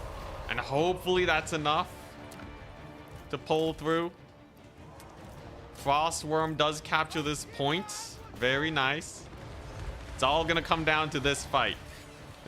Patriarch giving leadership is huge, though, because it just fully resets the armor on, like, all of my units, right? Very, very nice. Get another Death Frost on those Ogre Bulls. What a waste of Death Frost. I'm just using it as a direct damage ability. Oh, boy. As, like, a crappy Melkoths versus these Ogres. Surprised he still has these Powder Guts, too. But it should be a big rout over here. Frostworm's doing great. Ambushers are in. They can shoot up these Noblars so I can just terror route them before they stall the capture. Very nice. Okay. And now it's just getting my infantry on this point, on this last point over here. We've taken the center, which is comfortable, but doesn't mean it's over just yet. We've taken the side point, which means that things are a little bit better. And just like that, I would say this matchup is not very good for Kislev. Based on how this game went. The little Groms were good, right? But it took so much work. Like, I feel like I was making some pretty good plays. We drew them into my backline. And despite that, my opponent got things very, very close. They did play it well. But I don't think I'm playing this matchup in normal circumstances. This is spooky, man. Ambushers are kind of fun, at least. We will be able to kill off those bulls. Yeah, value trading is there. Recaptures are way harder because Ogre Kingdoms have a lot of mobility units. Iron Guts, sure. I'll just Death Frost them. Look, it's 1,000 damage. It's better than nothing. Just give them the Death Frost. At least they're a reasonably expensive unit. Let's say it takes like 15% of their HP off. That's like 150 gold for Death Frost. I really got to figure out better magic for sure. I guess if you're doing it on Main Eaters, though, it's not the worst. Yo, the Vigor reset on this guy, though, is so good, this Patriarch. Patriarch, absolutely hard carrying. Looks like it's time for them to try and go for the center point. It shall not be enough. As now we have that. We summon in our cavalry. Have a big ol' frost worm here. Bullying all of these guys. Holy mass route. I'll take it, I'll take it. But yeah, this was definitely way too close. Way too close. Playing as a faction I should be comfortable with. Preferably this should be a one-sided stomp. We were actually, yeah, just a few points. He did get army wiped though. I am very good at army wiping my opponents. Woo! There we go. And now there's nothing to deal with the single entities. Jeez Louise. Yeah, I should get that bombardment spell, right? To hit up the ogres. I forget what it's called too. Ice hailstorm, I think. I think it's called hailstorm. A hailstorm on like these Noblars or the Iron Guts. Beautiful. Very nice. By the way, one thing I suggested to CA, I really hope they add a healing value. You know how like they have damage dealt and damage gold value? They should have a healing done and healing gold value. Because it's really hard to judge just how much this Patriarch healed. Without having to crunch like a lot of numbers. But like it's almost as impactful as damage. So I feel like it's something they should have. Just a casual 7-0 today. I was playing my best factions. And some of the matchups were definitely much more favorable. Pretty good though. Especially considering the players we were going up against. I still think Charix gave me the hardest time with that Skaven build, almost sniping my lord. Charix always terrifying. Thank goodness I had a favorable map against them. Yeah, so if I went Hailstorm, I wouldn't be able to take Katerin, but you don't really need Katerin. You can make do without. Glorious games. Get netted. Yo, these ambushers are fairly good as an independent unit. Because I think your opponent will be tempted to send single units on them because it's like, oh, it's an exposed archer. I'll summon one cav. They get netted. They get shot to pieces. Kind of nice. GG's. So let's take a look. Little Grom, definitely a lot of value on that one. Insane value on this one. So Little Grom was definitely worth it. Definitely worth it. Taking one in reserve made sure that I didn't get rushed down.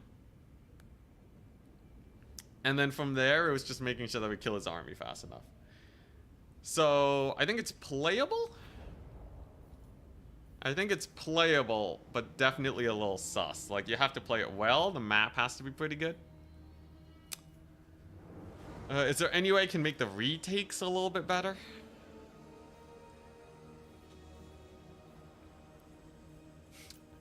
Just start summoning in snow leopards to harass his, You know, snow leopards actually wouldn't be the worst, but they would get massacred by normal bulls. Ice Witch with just Hawks. Ooh, yeah, Hawks is really good. Hawks of Miska. Okay, I think Hailstorm doesn't have that many uses in that fight. Hawks of Miska Discouraged, though, is like an auto win, man. That makes things so much better. Still definitely want to take her on a Frostworm. Don't need any abilities on her that I don't intend on using. Yeah, maybe like just Guardian's Call. And I will actually run like an ambusher. I think having one ambusher in here at the start is really nice to force them forwards. Because the lead belchers will not always be able to get line of sight on them. Right, you can position in the flank. And they also have the net, which is nice if you're being rushed. That way, I can take... I think the dervishes are... I don't know how I feel about the dervishes. Did they change snow leopards at all in the Kislev rework? No, they're still pretty garbage. They didn't change units a lot. It was really just the Slanesh cab that they edited. Let's see here. I need something to like... So, I always felt super sussed out going into the back line. I found. So, like, what do I get, right? Like, dervishes are not going to beat ogre bulls. I think I do want the second cab. Incarnate's still pretty good. I think, like, Incarnate double Frostworm is just an amazing combo. Especially because this is, like, what, 12 capture weight? With the Patriarch. And yeah, Ogre late game can't really beat this, so I guess that's fine. I guess I can't really stall, like, Vampire counts because they route too. So this is probably a good enough build versus Ogres, even though it's definitely a down. It's a little bit of a rougher matchup. Kislev versus Ogres. I think I would whip it out in, like, an emergency if I don't have other factions. Regardless, that's it for me today. We have successfully gone 7-0.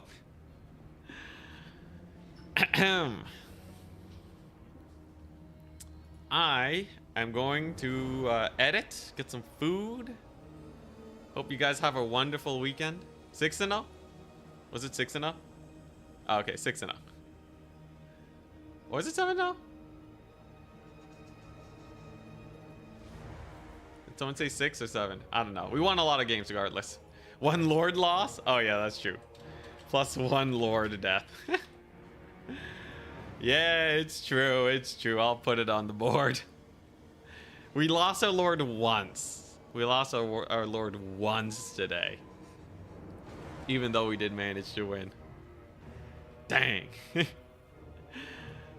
Dang. We failed. We failed. Anyways, I hope you guys have a wonderful weekend. The training will continue. And in about a week, we'll be playing in Turin's Grand Finals. So that should be fairly good. I won't give an exact date until he posts it. But yeah. Peace out. See you guys Monday. Check out Turin's stream. He's doing a tournament. He's doing a tournament. I'll post a link. He's doing the Battle for Middle Earth Beginner Tournament. There you go.